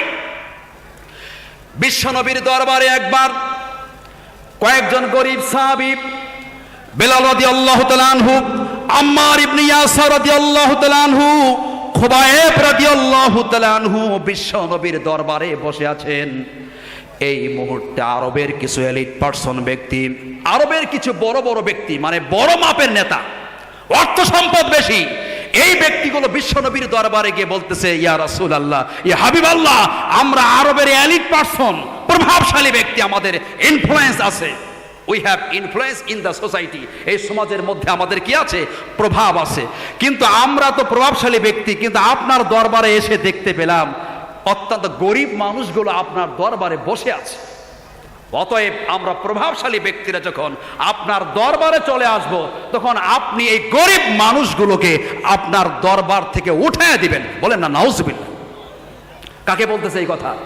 মুহাম্মদ সাল্লাল্লাহু আলাইহি ওয়াসাল্লামকে বলতেছে। আমরা প্রভাবশালী ব্যক্তি, আমাদের একটা স্ট্যাটাস আছে, মর্যাদা আছে, ধনী মানুষ, গরিবদের সাথে আমরা একসাথে বসতে চাই না, বলবো না। আপনার দরবারে আসব আর আপনি গরিব মানুষগুলোকে উঠায় দিবেন। আল্লাহ রাসূল বললেন, এটা কেমন কথা? এটা তো উচিত হবে না, কারণ গরিবরাই তো প্রথম ইসলাম গ্রহণ করেছে। বেশি কথা বলে ঠিক কিনা? মুহাম্মদ সাল্লাল্লাহু আলাইহি ওয়াসাল্লাম বলে, আচ্ছা ঠিক আছে, দেখি, বিবেচনা করে দেখি কি করা যায়। কিন্তু আরবের সেই প্রভাবশালী ব্যক্তি নাম হচ্ছে হিজন আল ফাজার, এই ধরনের প্রভাবশালী ব্যক্তিরা মুহাম্মদ সাল্লাল্লাহু আলাইহি ওয়াসাল্লামকে বলতেছে, না, মুখে বললে হবে না, আপনি একটা লিখিত আইন পাশ করেন, লিখিত আইন, যে আমরা ধনী মানুষ আপনার দরবারে যখন আসব, তখন আপনি গরিব মানুষগুলোকে আপনার দরবার থেকে উঠায় দিবেন। আপনি আইন পাশ করেন। বিশ্বনবী আইন পাশ করতে চাচ্ছিলেন না। এই আইন চুক্তি লেখার দায়িত্ব, ইসলামের ইতিহাসে যত চুক্তি লিখতেন সব লেখার দায়িত্ব ছিল হযরত আলী রাদিয়াল্লাহু তাআলা আনহু। কে লিখতেন? আলী রাদিয়াল্লাহু তাআলা আনহু। The charter of Medina, Medina সনদ কে লিখেছিলেন? আলী রাদিয়াল্লাহু তাআলা আনহু। হুদাইবিয়ার সন্ধি আলী রাদিয়াল্লাহু তাআলা আনহু লিখেছিলেন। এই পৃথিবীর ইতিহাসে প্রথম লিখিত সংবিধান, the first written constitution of Islam, ইসলামের প্রথম লিখিত সংবিধান কে লিখেছিলেন? আলী রাদিয়াল্লাহু তাআলা আনহু লিখেছিলেন। অতএব যত চুক্তি সব লেখার দায়িত্ব কার ছিল? আলী রাদিয়াল্লাহু তাআলা আনহুর। যে আলী রাদিয়াল্লাহু তাআলা আনহুর ব্যাপারে বলা হয়েছিল, ইন্নাল জান্নাতু লিতাশতাকু ইলা সালাসাতি ওয়া আলিয়ু ওয়া আম্মারু ওয়া সালমান ফারসি রাদিয়াল্লাহু তাআলা আনহু। চিৎকার দিয়ে বলে সুবহানাল্লাহ। এই পৃথিবীর সবাই জান্নাত চায়। সবাই কি চায়? সবাই জান্নাত চায়। তবে জান্নাত পৃথিবীর 3 জনকে চায়। বলেন না সুবহানাল্লাহ। আমরা জান্নাত চাই, জান্নাতের কোনো যায় আসে না, জান্নাত আমাদেরকে নাও চাইতে পারে, কিন্তু বেহেশতের বক্তব্য হচ্ছে আমি পৃথিবীর 3 জনকে চাই। বলেন না সুবহানাল্লাহ। তার মধ্যে 1 নাম্বার হচ্ছে হযরত আলী রাদিয়াল্লাহু তাআলা আনহু। বলেন না সুবহানাল্লাহ। তাকে জান্নাত চাই। কেন চাই ব্যাখ্যা আমি যাব না আজকে এখানে, আমার যে বিষয় সেটার কথা বলতেছি। আলী রাদিয়াল্লাহু তাআলা আনহুর দায়িত্ব ছিল চুক্তি লেখা। আল্লাহ রাসূল বলে, আলী রে, চুক্তি লেখা শুরু করে দাও। আমার দরবারে যখন সমাজের প্রভাবশালী ব্যক্তিরা চলে আসবে, আর ওই সময় যেন গরিব মানুষগুলো আমার দরবার থেকে উঠে যায়। আলী রাদিয়াল্লাহু তাআলা আনহু চুক্তি লেখা শুরু করলেন, কলম বসিয়েছেন, কিন্তু লেখা শেষ করতে পারলেন না। সাথে সাথে জিব্রাইল আমিন আল্লাহ রব্বুল আলামিনের পক্ষ থেকে সূরা আনআমের 52 নম্বর আয়াত নিয়ে জিব্রাইল আমিন হাজির হয়ে গেলেন। আল্লাহু আকবার বলেন। আয়াত নাজিল হয়ে গেল। আলী রাদিয়াল্লাহু তাআলা আনহু চুক্তি লেখা শুরু করেছিলেন। বিশ্বনবীর দরবারে ধনীরা যখন আসবে, গরিবরা উঠিয়ে যাবে, লেখা শেষ করতে পারলেন না। সাথে সাথে আল্লাহ রাব্বুল আলামিন সূরা আনআমের 52 নম্বর আয়াত নাজিল করে পৃথিবীর মানুষকে জানিয়ে দিলেন, ওয়ালা তাতুরুদিল্লাযী ইয়াদউনা রাব্বাহুম বিল গাদাওয়াতি ওয়াল আশি ইউরিদুনা ওয়াজহাহু মা আলাইকা মিন হিসাবিহিম। আল্লাহু আকবার। আয়াত নাজিল হয়ে গেল।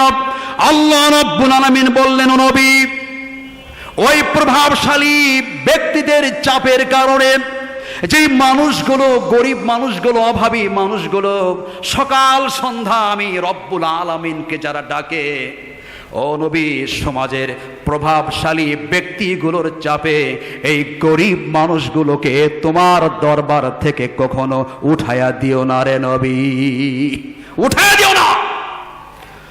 আর তুমি যদি এই গরিব মানুষগুলোকে তোমার দরবার থেকে উঠে দাও, এদেরকে অবজ্ঞা করো, এদেরকে যদি সম্মান না দাও, ফাতাকুনা মিনাজ জালিমিন, তাহলে তুমি জালিমদের অন্তর্ভুক্ত হয়ে যাবে।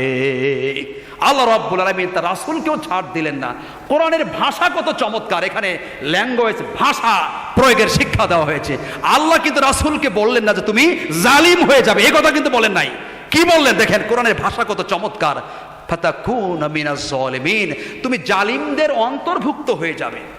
অতএব আমরা যদি কাউকে গালিগালাজ করি, নিজের ছেলেকেও যদি বলে এ বেয়াদব, এইভাবে নয়। ও সন্তান, তুমি যদি কাজটি করো তাহলে তুমি কিন্তু বেয়াদব মানুষের অন্তর্ভুক্ত হবে। সন্তান তখন বুঝলো না, আমাকে ডাইরেক্ট বেয়াদব বলে নাই, কথা বলে ঠিক কিনা? এগুলো ভাষা শিক্ষা দেয় কোরআন। বিশ্বনবীর উপর আয়াত নাজিল হয়ে গেল, তোমার দরবার থেকে গরিব মানুষগুলোকে উঠায় দিও না। এটা শোনার পর আল্লাহ রাসূল বললেন, আলীরি, লেখা বন্ধ করে দাও, আয়াত নাজিল হয়ে গেছে, এই গরিব মানুষগুলোকে আমার দরবার থেকে উঠায়া দেওয়া যাবে না। সুবহানাল্লাহ বলেন। এরপরে বিশ্বনবীজি বললেন, তিরমিজি শরীফের হাদিস, বিশ্বনবীজি বলেছেন, ইয়াদখুলু ফুকারাউল জান্নাতা ক্বাবলা আগনিয়াইহিম, এই পৃথিবীর গরিব মানুষগুলো ধনী মানুষের 500 বছর আগেই আল্লাহর জান্নাতি হয়ে যাবে। অভাবী মানুষগুলো ধনী মানুষের 500 বছর আগেই আল্লাহর জান্নাতি হয়ে যাবে। চিৎকার দিয়ে বলে সুবহানাল্লাহ। এর কারণটা হচ্ছে ধনী মানুষের সম্পদ বেশি থাকার কারণে কিয়ামতের মাঠে হিসাব দিতে দিতে এর অবস্থা খারাপ হয়ে যাবে। কথা বল ঠিক কিনা? তারা ওয়েটিং এ থাকবে। আর গরিব মানুষগুলো সম্পদ কম, হিসাব খুব তাড়াতাড়ি হয়ে যাবে, এরা আল্লাহর জান্নাতে চলে যাবে। চিৎকার দিয়ে বলে সুবহানাল্লাহ। আল্লাহ রাসূল বলেছেন, কুমতু আলা বাবিল জান্নাতি, আমি জান্নাতের দরজায় গিয়ে দাঁড়ালাম। জান্নাতের দরজায় গিয়ে দাঁড়িয়ে দেখি, উমতু আলা বাবিল জান্নাতি ফাইদা আম্মাতা মান দাখালাহাল মাসাকিন। আল্লাহু আকবার বলেন। আল্লাহ রাসূল বলেন, জান্নাতের দরজায় দাঁড়িয়ে দেখি জান্নাতে যারা প্রবেশ করছে সব অত্যন্ত গরিব মানুষগুলোই আল্লাহর জান্নাতি হয়ে যাচ্ছে, আর ধনী মানুষগুলোকে আটকিয়ে দেওয়া হচ্ছে। গরিব মানুষ জান্নাতে যাচ্ছে। কুমতু আলা বাবিল জান্নাতি ফাইদা আম্মাতু মান দাখালাহাল মাসাকিন। চিৎকার দিয়ে বলে সুবহানাল্লাহ। জান্নাত এবং জাহান্নামের মধ্যে একবার দ্বন্দ্ব শুরু হলো, কনফ্লিক্ট, ডিবেট, বিতর্ক অনুষ্ঠান হয়েছে। ক্বালা হিতাজাতিল জান্নাতু ওয়ান নারু, জান্নাত জাহান্নামের মধ্যে কনফ্লিক্ট, দ্বন্দ্ব শুরু হয়েছে, বিতর্ক অনুষ্ঠান। জাহান্নাম বলতেছে, ক্বালা হিতাজাতিল জান্নাতু ওয়ান নারু ক্বালান নারু ফিল জাব্বারুনা ওয়াল মুতাকাব্বিরুন। এই জান্নাত শোন, আমার ভিতরে পৃথিবীর সব অহংকারী ব্যক্তিরা আছে। জাহান্নামের খুব অহংকার, সে বলতেছে আমার ভিতরে ফিল জাব্বারুনা ওয়াল মুতাকাব্বিরুন, আমার ভিতরে পৃথিবীর সব জালেম অহংকারী ব্যক্তিরা আমার ভিতরে আছে। এবার জান্নাত বলতেছে, জাহান্নাম শোন, ওয়াকালাতিল জান্নাতু, জান্নাত বলতেছে ফি দুফাই মাসাকিনিহিম, আমার ভিতরে পৃথিবীর দুর্বল, অসহায়, দুস্থ মানুষগুলো আমার ভিতরে আছে। সুবহানাল্লাহ বলেন। জান্নাত জাহান্নামের মধ্যে দ্বন্দ্ব চরমাকার ধারণ করলো, কেউ থামে না। আল্লাহ রাব্বুল আলামিন ফাকাদা বাইনাল্লাহ আফাকাদা বাইনাহুম, আল্লাহ রাব্বুল আলামিন তাদের মধ্যে মীমাংসা করে দিয়ে বললেন, হে জাহান্নাম শোন, ওয়া ক্বালাতিন নারু, আযাবি ওয়াজিবু বিকি মান আশা। এ জাহান্নাম, তুই হলি আমার আযাবের আধার, তোকে দিয়া পৃথিবীর অহংকারী ব্যক্তিগুলোকে তোর ভিতরে আমি আল্লাহ ঢুকিয়ে দিব। নাউযুবিল্লাহ বলেন, জাহান্নাম তুই হচ্ছে আমার আযাবের আধার, পৃথিবীর অহংকারী ডিক্টেটর স্বৈরাচারদেরকে তোর ভিতরে ঢুকায় দিয়া ভর্তি করে ফেলবো। আর জান্নাত কি বল, জান্নাত তুমি হলো আমার রহমতের আধার, বলেন না সুবহানাল্লাহ। আর তোর ভিতরে পৃথিবীর অসহায় নিঃস্ব মানুষগুলোকে তোমার ভিতরে ঢুকিয়ে দিয়ে জান্নাত আমি তোমাকে পরিপূর্ণ করে ফেলবো, বলেন না সুবহানাল্লাহ। আল্লাহ রাসূল বলেছেন, লা ইয়াজিদু ইল্লাল বিররু ওয়া লা ইয়ারুদ্দুল কদরা। বিশ্বনবীজি বলেছেন, আল্লাহর রাসূল বলেছেন, লা ইয়াজিদু ফিল বিররু লা ইয়াজিদু ফিল উমরু ইল্লাল বিররু। ভালো কাজের মাধ্যমে মানুষের হায়াত বেড়ে যায়। সুবহানাল্লাহ বলেন, ভালো কাজ করলেই তার হায়াত বাড়ে। আমরা ডাক্তারের কাছে যাই প্রেসক্রিপশন করার জন্য, ডাক্তার সাহেব আমার অসুস্থ, এই সমস্যা এই সমস্যা, কিন্তু আমরা ডক্টরকে কোনোদিন বলি নাই যে আমার কোনো সমস্যা নেই, কিন্তু আমার একটাই সমস্যা, আমি পৃথিবীতে অনেক দিন বাঁচতে চাই, আমাকে পৃথিবীতে বেঁচে থাকার, আমার হায়াত কিভাবে বাড়ানো যায়, এরকম কিছু ওষুধ আমাকে দেন। ডক্টর সাহেব কি প্রেসক্রিপশন লিখবে? বলবে রুগী তো পাগল হয়ে গেছে, কারণ হায়াত বাড়ানোর চিকিৎসা কোনো ওষুধ পৃথিবীর কোনো ডক্টরের হাতে নাই। কিন্তু আল্লাহ রাসূল এই প্রেসক্রিপশন দিয়েছেন। পৃথিবীর সকল যুগের সর্বকালের সর্বশ্রেষ্ঠ ডক্টর আমার রাসূল সাল্লাল্লাহু আলাইহি সাল্লাম প্রেসক্রিপশন দিয়েছেন কিভাবে মানুষের হায়াতকে বাড়ানো যায়। আল্লাহ রাসূল বলেছেন, লা ইয়াজিদু ফিল উমরু ইল্লাল বিররু ওয়া লা ইয়ারুদ্দুল কদরা ইল্লাদ দুআ। বিশ্বনবীজি বলেছেন, কোন মানুষ যদি ভালো কাজ করে মানবতার কল্যাণে মানব সেবায় নিয়োজিত থাকে, আল্লাহ রাসূল বলেছেন তারা পৃথিবীতে অনেক দিন বেঁচে থাকবে, বলেন না সুবহানাল্লাহ। মানবতার কল্যাণে যারা কাজ করছে, মানব সেবা করছে, ভালো কাজ করছে, এই লোকগুলি পৃথিবীতে অনেক দিন বাঁচবে, বলেন না সুবহানাল্লাহ। ওয়ালা ইয়াজিদু ফিল উমরু ইল্লাল বিররু ওয়ালা ইয়ারুদ্দুল কদরা ইল্লাদ দুআ ওয়া ইন্নার রাজুলা লিইহরামুর রিজকা ইউসিবুহু। বিশ্বনবীজি বলেছেন, আর দোয়ার মাধ্যমে মানুষের তকদিরকে পরিবর্তন করা যায়। আপনার ভাগ্য পরিবর্তন করা যায় কিভাবে? দোয়ার মাধ্যমে, বলেন না সুবহানাল্লাহ। এই জন্য মুরব্বীদের দোয়া নিতে হয়, পিতামাতার দোয়া নিতে হয়। আজকে সন্তানরা তো পিতামাতার কাছে দোয়া নিতে যায় না, দোয়া নিতে যায় কোথায়? দাদা হুজুর, বাবা হুজুর কোথায় আছে সেখানে যায় কথা বলে, ঠিক কিনা? আর দোয়া তো পিতামাতার কাছে। আজকে মেডিকেল সায়েন্স প্রমাণ করেছে, কোন মানুষ যদি ডিপ্রেশনে ভোগে, অশান্তিতে ভোগে, অন্তরে কোনো শান্তি নাই, মানসিক অবসাদ, ডিপ্রেশনে যে ব্যক্তিগুলো ভোগে, আজকে মেডিকেল সায়েন্স প্রমাণ করেছে, তারা বলেছে কোন সন্তান যদি ডিপ্রেশনে ভোগে, মানসিক যন্ত্রণায় ভোগে, ওই সন্তান যেন পারলে নিজের মায়ের সাথে কথা বলে। সুবহানাল্লাহ বলেন। মেডিকেল সায়েন্স বলেছেন মায়ের সাথে কথা বলার কারণে ওই সন্তানের আওয়াজ এবং মায়ের গলার আওয়াজের ভিতর থেকে এক প্রকার অক্সিটোসিন, এক প্রকার হরমোন নির্গত হয়ে যায়। এই হরমোন নির্গত হওয়ার কারণে সন্তানের মানসিক যন্ত্রণা দূর হয়ে যায়।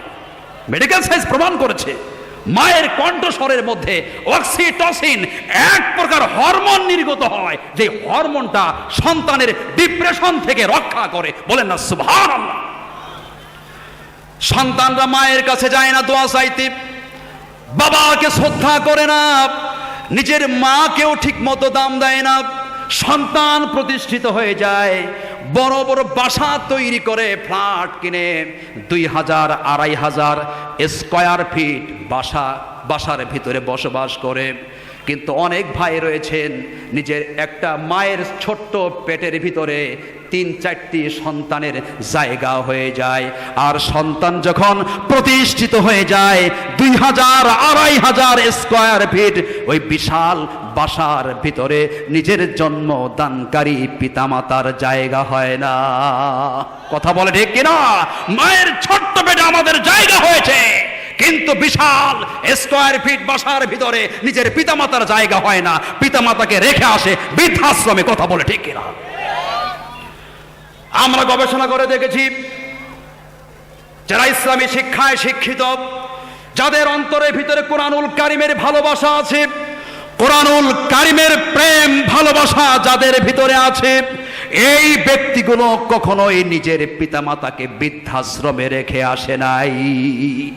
বৃদ্ধাশ্রমে তারাই রেখে এসেছে যারা উচ্চ শিক্ষা অর্জন করেছে, হায়ার এডুকেটেড, বিদেশে লেখাপড়া করেছে, বিদেশেই পাড়ি দিয়েছে, আর দেশের পিতামাতার কথা কখনো খোঁজ খবর নেয় না।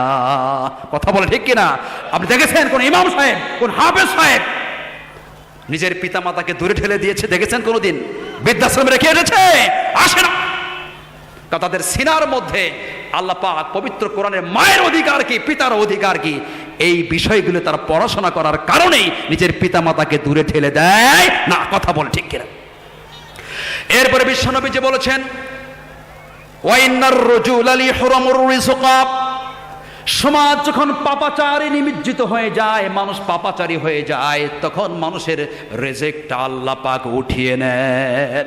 মানুষের মধ্যে যখন পাপাচার যখন ছড়িয়ে পড়ে, বেলাল্লাপনা বেহাপনা যখন ছড়িয়ে পড়ে, আল্লাহ পাক এই ব্যক্তিগুলোর রিজিকটা সংকুচিত করে দেন। কথা বলে ঠিক কিনা? আজকে পৃথিবীর অবস্থা তাই হচ্ছে। খাদ্য যদি সংকট দেখা দেয়, দুর্ভিক্ষ যদি শুরু হয়ে যায়, তাহলে এটা আমাদের পাপাচারের কারণে পৃথিবীতে আল্লাহ পাক এগুলোতে পরীক্ষা করেন। কথা বলে ঠিক কিনা? আল্লাহ রাসূল বলেছেন, মান আহাব্বা ইউবসাত লাহু ফির রিজকিহি ওয়া ইউনসা লাহু ফি আসারিহি ফালইয়াসিল রহিমাহু। বিশ্বনবী যে বলেছেন, কোন মানুষ যদি তার হায়াতটা বাড়াইতে চায় এবং রিজিকটা বাড়াইতে চায়, সে যেন তার পিতা মাতাকে এবং নিকট আত্মীয় স্বজনের খোঁজ খবর নেয়। আজকে আত্মীয়তার বন্ধন ছিন্ন হয়ে যাচ্ছে। কথা বলে ঠিক কিনা? আত্মীয়তার বন্ধন আগের মতো আছে? নাই। বিশ্বনবী যে বলেছেন, লা ইয়াদখুলুল জান্নাতা কাতিউর রহিম, আত্মীয়তার সম্পর্ক ছিন্নকারী কোন ব্যক্তি আল্লাহর জান্নাতে যেতে পারবে না। কষ্ট হচ্ছে নাকি আপনাদের? সম্মানিত উপস্থিতি, অনেক মা বোনরা এখানে এসেছেন। মা বোনদের সম্পর্কে ছোট্ট কয়েকটি ধারণা, ছোট্ট কয়েকটি বিষয় আপনাদের সামনে উপস্থাপন করতে চাই। অনেক মা বোনরা এসেছেন, তাদের সম্পর্কে দু একটি বিষয় বলি।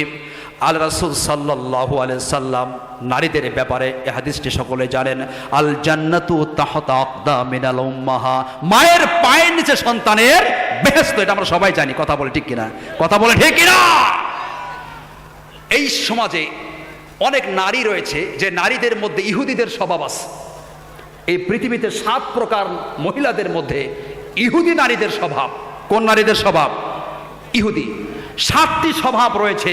এই স্বভাব যদি কোনো মহিলার মধ্যে পাওয়া যায়, তাহলে এই মহিলাগুলোর হাসর হবে ইহুদি নারীদের সাথে। বলেন না নাউজুবিল্লাহ? বলেন নাউজুবিল্লাহ বলেন। তার মধ্যে এক প্রকার হলো ইমাম গাজালি রহমাতুল্লাহ আলাইহি তার ইহয়া উলুমুদ্দিনের মধ্যে উল্লেখ করেছেন।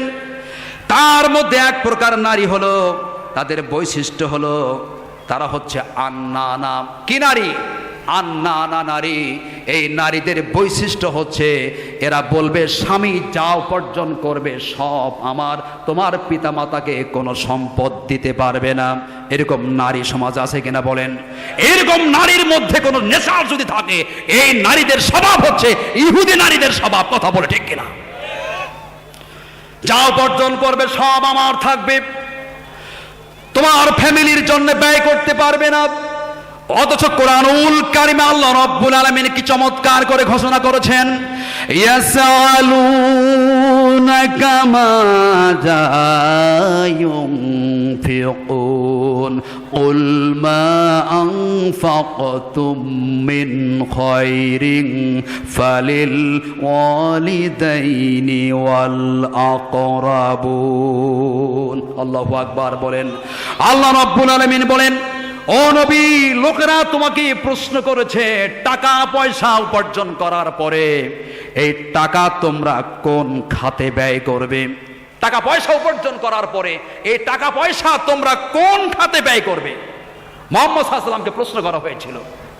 আল্লাহ রাব্বুল আলামিন বললেন, ও নবী জবাব দিয়ে দাও, উল মা আনফাকতুম মিন খায়রিন ফালিল ওয়ালিদাইনি ওয়াল আকরাবুন। আল্লাহু আকবার বলেন।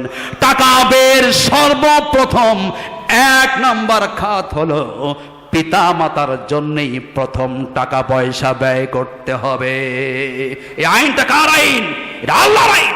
এরপরে অল আকরাবুন, এরপরে নিকট আত্মীয় স্বজন, তাদের জন্য ব্যয় করতে হবে।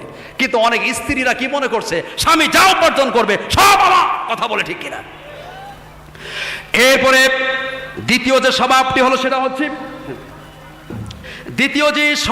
হলো সেটা হচ্ছে মান্নানা। কি নাম?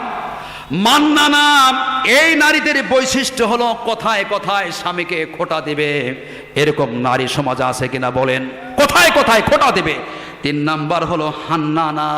এরা স্বামীর খেদমত তো করেই না, পারলে স্বামীকে দিয়াই নিজের খেদমতটা করিয়ে নেয়। এরকম আছে কিনা বলেন? আন্নানা, হান্নানা, মান্নানা। এরপর হলো কান্নানা নারী। এই নারীদের বৈশিষ্ট্য হলো মাঝে মধ্যে স্বামীকে ওয়ার্নিং দিবে, তুমি কি আমাকে চেনো? আমি অমকের বেটি, আমি অমক চেয়ারম্যানের বেটি। আপনারা মাইন্ড করেন না বা? অমক এমপি সাহেবের বেটি বা সমাজের বড় ব্যবসায়ীর বেটি, আমাকে চেনো তুমি? এরকম হুঙ্কার দেয়। কথা বলে ঠিক কিনা? এই নারীদের বৈশিষ্ট্য হচ্ছে এরা হচ্ছে কান্নানা। এই সমস্ত স্বভাব যদি কোনো মহিলার মধ্যে থাকে, এদের হাসর হবে ইহুদি নারীদের সাথে। কথা বলে ঠিক কিনা? এরপর আরেকটি তথ্য আসছে, 5 নাম্বার হল হাত্তাকা। হাত্তাকা নারীদের বৈশিষ্ট্য হচ্ছে এরা স্বামীর পছন্দের কোনো গুরুত্ব দিবে না। স্বামীর পছন্দের গুরুত্ব দিবে না। স্বামী যা চয়েস করে আনবে খালি বলবে এটা 2 নাম্বার, এটা 2 নাম্বার, সব 2 নাম্বার, তোমার চয়েসটাই 2 নাম্বার। এটা শুনতে শুনতে স্বামী একদিন বলতে, আমার চয়েসটাই 2 নাম্বার যদি হয়ে যায়, আমি তো তোমাকেই পছন্দ করে বিয়ে করেছি, এখন বলো তুমি কয় নাম্বার? কথা বলে ঠিক কিনা? এরপরে হলো হাত্তাকা। 7 টাকা 6 নাম্বার হলো এই নারীদের স্বভাব হলো স্বামীকে হারাম উপার্জনে বাধ্য করবে। স্বামী হারাম উপার্জন করে স্ত্রী কোনোদিন কিছুই বলে না। এরকম স্ত্রী আছে কিনা বলেন? এরকম বউ কার কার আছে? একটা হাত তোলেন দেখি। স্বামী হারাম উপার্জন করে, স্ত্রী কিছুই বলে না। মদ খাওয়ার কারণে, ডাল খাওয়ার কারণে, ইয়াবা খাওয়ার কারণে অনেক সংসার ভাঙছে। কথা বলে ঠিক কিনা? বউ চলে গেছে, কিন্তু স্বামী হারাম উপার্জন করে, এই কারণে তো মনে হয় একটা বউ যায় নাই। কথা বলে ঠিক কিনা? কারণ কি? ও, সে টাকা পয়সা আছে। এরপরে 7 নাম্বার হচ্ছে বাররাকা।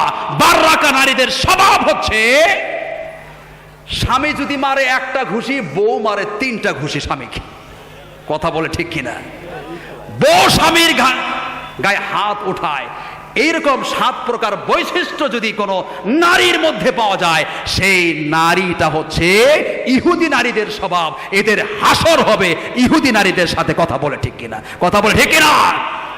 সম্মানিত উপস্থিতি, আপনারা জানেন ময়দান ভুসিপিঠা জামে মসজিদের ইন্তেজামিয়া কমিটি কর্তৃক এই মাহফিলের আয়োজন করা হয়েছে। কথা বলে ঠিক কিনা? কথা বলে ঠিক কিনা? মসজিদ আল্লাহ পাকের ঘর। হাদিস শরীফ এসেছে, আল্লাহ রাসূল বলেছেন, মান বানা লিল্লাহি মসজিদান বানাল্লাহু লাহু বাইতান ফিল জান্নাহ। যে আল্লাহর ঘরের জন্য কোনো কিছু এক্সপেন্ডিচার ব্যয় করবে, আল্লাহ পাক ওই ব্যক্তির জন্য জান্নাতের ভিতরে বালাখানা, তার ঘর তৈরি করে দিবেন। বলেন না সুবহানাল্লাহ। এখন জান্নাতের ভিতরে আমরা কারা কারা ঘর তুলতে চাই? ঘর তুলতে চাই, একটু তাকবীর দিয়ে 2 হাত তুলে আল্লাহকে দেখায় দেন। লিল্লাহি তাকবীর, নারায়ে তাকবীর। সবাই চাই তো ইনশাআল্লাহ? সবাই চাই? হাত নামান। আমরা পৃথিবীতে আল্লাহর ঘরের জন্য ব্যয় করার মাধ্যমে জান্নাতের ভিতরেও আমরা আমাদের ঘর তৈরি করতে চাই। সম্মানিত উপস্থিতি, আজকের মাহফিল থেকে আপনাদের প্রতি আমার একটা আবদার থাকবে। আমি যদি আপনাদের এলাকারই সন্তান, কথা বলে ঠিক কিনা, এই ইউনিয়নের সন্তান, আমি এখানে এই ইউনিয়নের সন্তান, আপনাদের প্রতি আমার একটা দাবি আছে কিনা বলেন? আছে। এটা আমার অধিকার, আমি চাইতে পারি আল্লাহর ঘরের জন্য, এই ময়দান ভুসিবিটা, এই মসজিদের জন্য আমি এমন 10 জন ব্যক্তি চাই যারা 10,000 টাকা করে দিবে। কত হাজার? এই ময়দান এলাকার জন্য এটা অ্যামাউন্ট কম হয়ে গেছে, কারণ হচ্ছে এলাকায় অনেক ধনী মানুষ আছে। কথা বলে ঠিক কিনা? 10,000, 10,000 কত হাজার? 10,000। আজকে আমাদের এখানে সম্মানিত প্রধান অতিথি উপজেলা চেয়ারম্যান সাহেব, সফল চেয়ারম্যান, রংপুর বিভাগের শ্রেষ্ঠ উপজেলা চেয়ারম্যান, উনি এসেছেন। আপনার বাবার সাথে আমার একটা স্মৃতি আছে, যদি বয়স আমার ওরকম না, 99 সালে আমি দাখিল পাস করেছি। ব্রহ্মারী সিনিয়র মাদ্রাসায় যখন আমি দাখিল পরীক্ষা দিই, বের হয়ে আসার পথে আপনাদের বাড়ির সামনে পাইলট স্কুলের সামনে সাইকেল, আমি তখন চিনি না, আমার বাবাকে চিনি না, আমি তখন নাম খালি শুনি। আমার এক ফ্রেন্ড বলছে ওই যে আসতেছে শামসুল হক চৌধুরী সাহেব আসতেছে। সাইকেল থেকে নামলাম, মাথার টুপিটা আমার একটু এরকম মানে অন্যদিকে ছিল আর কি, বাতাস হয়তো সরে গেছে। নামার পরে পরিচয় জানলো, তো অনেকে চিনে, আমার বাবাকে কাছে দাদাকে চিনে, দাদার নাম কি? চিনে, আল্লাহ আকাব্বর আলী। বাবার নাম কি? আল্লাহ সুলাইমান আলী মাস্টার। তিনি তো নাতি করে বলা শুরু করলো, তোর টুপি তো এরকম মাথা কাত হয়ে গেছে, টুপি সোজা কর। ছোট মানুষ আমরা তো শুরু কর। কোথায় পড়াশোনা হচ্ছে? দাখিল পরীক্ষা দিচ্ছি। মাথায় হাত রেখে বলতেছে, এই মৌলবি কিন্তু হলে ভালো মৌলবি হওয়া লাগবে। সুবহানাল্লাহ বলেন, কি হওয়া লাগবে? ভালো মৌলবি হওয়া লাগবে, ভালো মুফাসসির হতে হবে, বলেন না সুবহানাল্লাহ। হয়তো তার মাধ্যমে আমরা তো প্রেরণা পেয়েছি, আল্লাহ পাক তাকে পৃথিবী থেকে তার হায়াত হতে শেষ হয়ে গেছে, উঠায় নিয়ে গেছেন, না ফেরার দেশে চলে গেছেন। আমরা আপনার বাবার জন্য দোয়া করি, আল্লাহ পাক আপনার বাবার কবরটা যেন জান্নাতের টুকরা বানিয়ে দেয়, সকলে আল্লাহুম্মা আমিন। ময়দান এলাকাবাসী, আপনি যে সফল চেয়ারম্যান, আপনার পক্ষ থেকে আমরা একটা হিউজ পরিমাণ অ্যামাউন্ট শুনতে চাচ্ছি আপনার মুখ থেকে। আল্লাহর ঘর মসজিদের জন্য আপনি এমন একটা অ্যামাউন্ট বলেন যাতে সবাই আশ্বস্ত হয়ে যায়।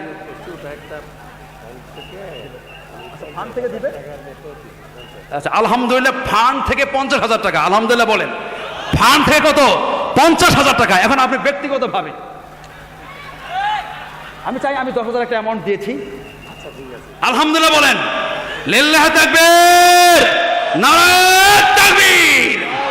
হায় আল্লাহ তাআলা, আজকের এই তাফসীরুল কোরআন মাহফিলের সম্মানিত প্রধান অতিথি জনাব মোহাম্মদ নুরুন নবী চৌধুরী খোকন, রংপুর বিভাগের শ্রেষ্ঠ উপজেলা চেয়ারম্যান এখানে বসা। হায় আল্লাহ তাআলা, হয়তো রাষ্ট্রীয় ফান্ড থেকে 50,000 টাকা তোমার ঘরের জন্য দান করবে, আর ব্যক্তিগতভাবে 10,000 টাকা আল্লাহ তোমার ঘরের জন্য দান করবে। হায় আল্লাহ তাআলা, তার এই দানের বিনিময়ে হায় আল্লাহ তাআলা তার পিতার কবরটাকে আল্লাহ তুমি জান্নাতের টুকরা বানিয়ে দিও। সকলেই বলে আল্লাহুম্মা আমিন। মা বেঁচে আছে, মা বেঁচে আছে, দোয়া করি তার মাকে যেন আল্লাহ পাক সুস্থ দান করে। আমরা 10 জনের মধ্যে একজন পেয়েছি, সুবহানাল্লাহ বলেন। 10,000 টাকা। চেয়ারম্যান 2 জন পাশে আজকে, মোটামুটি সবারই পরিচিত, কথা বলে ঠিক কিনা? স্টেজ থেকে শুরু করতে হবে। 10,000 বলছেন, এবং ফান্ড থেকে 50,000। আপনি ফান্ড থেকে কত দিবেন, তার ব্যক্তিগত কত, 2টা ঘোষণা শুনবো আমরা। ফান্ড থেকে কত, আপনার ইউনিয়নের ফান্ড থেকে কত, এই ঘরের জন্য, আল্লাহর ঘরের জন্য। লিল্লাহি তাকবীর। হায় আল্লাহ তাআলা, 1 নং পাথরডুবি ইউনিয়নের সম্মানিত চেয়ারম্যান, আজকের এই মাহফিলের সম্মানিত সভাপতি জনাব আব্দুস সবুর সাহেব, হায় আল্লাহ তাআলা তোমার ঘরের জন্য 2,000 ইট দান করবে। হায় আল্লাহ তাআলা, তার এই দানকে আল্লাহ তুমি কবুল আর মঞ্জুর করে নাও। সকলেই বলে আল্লাহুম্মা আমিন। আমরা 2 জন পেয়েছি, নামগুলো লিখে নেন। এবার 8 জন দরকার, বাকি 8 জন 10,000 টাকা করে, অথবা ইট দিতে পারবেন, ইট, বালি, সিমেন্ট। এই আল্লাহর ঘর মসজিদে যতদিন পর্যন্ত বালি, সিমেন্ট, ইট, রড থাকবে, ততদিন পর্যন্ত সদকায়ে জারিয়া হিসাবে আমার আপনার কবরে আমল নামাগুলি ফ্লাক্সি লোড হয়ে চলতেই থাকবে, কথা বলে ঠিক কিনা? এরপরে মাহফিল কমিটি, মসজিদ কমিটি, আমরা এগুলো দরকার আমাদের। আগে নামগুলো, অনেকে নাম দিয়েছেন এখানে, নামগুলো ঘোষণা করছি, আর অ্যামাউন্টগুলো বলবেন। আগে পোস্টার শেষ করি, তারপরে। মেমন চলে আসছে কি? মেমন তো চলে আসছে। আচ্ছা, দেরি করা যাচ্ছে না, 10টা বাজে না এখন। আচ্ছা সভাপতি, আচ্ছা এরপরে আছে জনাব আলহাজ জালালউদ্দিন মন্ডল সাহেব, উপজেলা ভাইস চেয়ারম্যান। কই আসছেন উনি? চাচা, আমি তো ভাতিজা আপনার, বলেন আপনি। 10 ব্যাগ আপনি। আজকের প্রধান অতিথি মানতেছে না, আজকে আবার এই চেয়ারম্যান সাহেব মানতেছে না। জনগণ তো আপনারা মানতেছেন নাকি? আপনি 2বার উপজেলা চেয়ারম্যানটা কয়বার হয়েছেন? 2বার। চেহারা তো আর চকচকা হইতেছে 3 দিন। বলেন 2বার 20 ব্যাগ। 20 এইবারই 20। আচ্ছা আলহামদুলিল্লাহ বলেন, আলহামদুলিল্লাহ বলেন। 20 ব্যাগ সিমেন্ট আল্লাহ তাআলা ইয়া রব্বুল আলামিন জনাব আলহাজ জালালউদ্দিন মন্ডল উপজেলা ভাইস চেয়ারম্যান, হায় আল্লাহ তাআলা তোমার এই ঘরের জন্যে 20 ব্যাগ সিমেন্ট দান করেছে। হায় আল্লাহ তাআলা তার দানকে কবুল আর মঞ্জুর করে নাও। হায় আল্লাহ তাআলা হায়াতুত তৈয়বা দিয়ে দাও। তার বংশধরদের মধ্য থেকে যারা পৃথিবীর ময়দান থেকে বিদায় হয়ে গিয়েছে তাদের কবরগুলোকে আল্লাহ তুমি জান্নাতের টুকরা বানিয়ে দাও। সকলেই বলে আল্লাহুম্মা আমিন। এরপরে জনাব মোহাম্মদ আসাদুজ্জামান আসাদ, চেয়ারম্যান 2 নং শিলগুড়ি। উনি আমার আত্মীয় হয়, আবার মামাতো বোনের হাজব্যান্ড। উনি আসে নাই, ভাইজান আসে নাই, পরে নেবেন, ওনার কাছ থেকে নেবেন। এরপরে জনাব মোহাম্মদ কামরুজ্জামান, চেয়ারম্যান 3 নং তিলা ইউনিয়ন। উনি আসছেন? হ্যাঁ, এর পরে কর্তৃপক্ষ যাবেন, আপনারা তার প্রতিনিধি পাঠায় নাই। এরপরে জনাব শহীদুল আলম ব্যাপারী, সহসভাপতি বাংলাদেশ আওয়ামী লীগ ভ্রঙ্গামারী উপজেলা শাখা। উনি আসছেন? উনি একটা কি যেন জেলা পরিষদ জেলা পরিষদ নির্বাচন কে আপনার ওয়াইফ না? ও, নাম দেখলাম আমি পত্রিকা বা ফেসবুকে দেখলাম তো। আচ্ছা, আপনি একটা সবল ব্যবসায়ী মানুষ, আপনার ঘোষণা দিতে হবে 2টা, আপনার পক্ষ থেকে একটা আর আপনার ওয়াইফের পক্ষ থেকে। আমরা 2টা ঘোষণা শুনতে চাই। আপনি আল্লাহর ঘরের জন্যে আপনি কত দেবেন? আমাদের প্রথমে অ্যামাউন্ট ছিল 10,000 টাকা, আমরা অলরেডি 3 জন পেয়ে গেছি। এখন 4 নাম্বার আপনি, 4 নাম্বার আপনি, 5 নাম্বার আপনার ওয়াইফ। এই 2 জনের পক্ষ থেকে আল্লাহর ঘরের জন্য কত টাকা ঘোষণা দিবেন?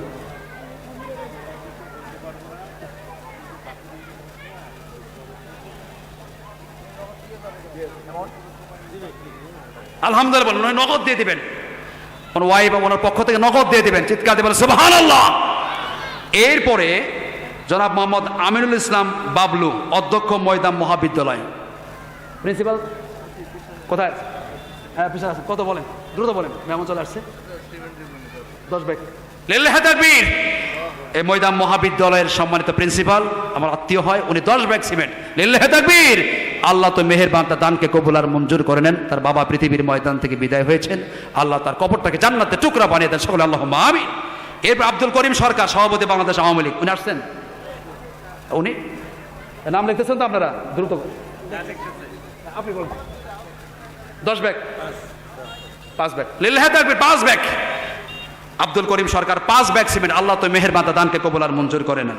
এরপরে জনাব মোহাম্মদ আবুল বাশার, সাবেক সাধারণ সম্পাদক বাংলাদেশ আওয়ামী লীগ 1 নং পাথরডুবি ইউনিয়ন শাখা। উনি আসছেন? আসে নাই। ওনার প্রতিনিধির পক্ষ থেকে অ্যামাউন্টটা দিয়ে দিবেন। এরপর অনেক আমন্ত্রিত অতিথি, এত নামগুলো বলা সম্ভব হচ্ছে না। আব্বাস আলী ইউপি সদস্য আসছেন? নাই। আব্দুল সামাদ, আমির হোসেন, ওয়াহাব আলী, মোহাম্মদ কালাম, আইজুল হক, নুরুজ্জামান, মোতালেব হোসেন, আবু দাউদ, SM শফিকুল গনি, এনামুল হক এনাম, সাইদুর রহমান, এরশাদ হোসেন, সোহেল নানা, ইউসুফ আলী খন্দকার, শরীফুল ইসলাম, রফিকুল ইসলাম, বিশিষ্ট ব্যবসায়ী। আসেন না ওনারা?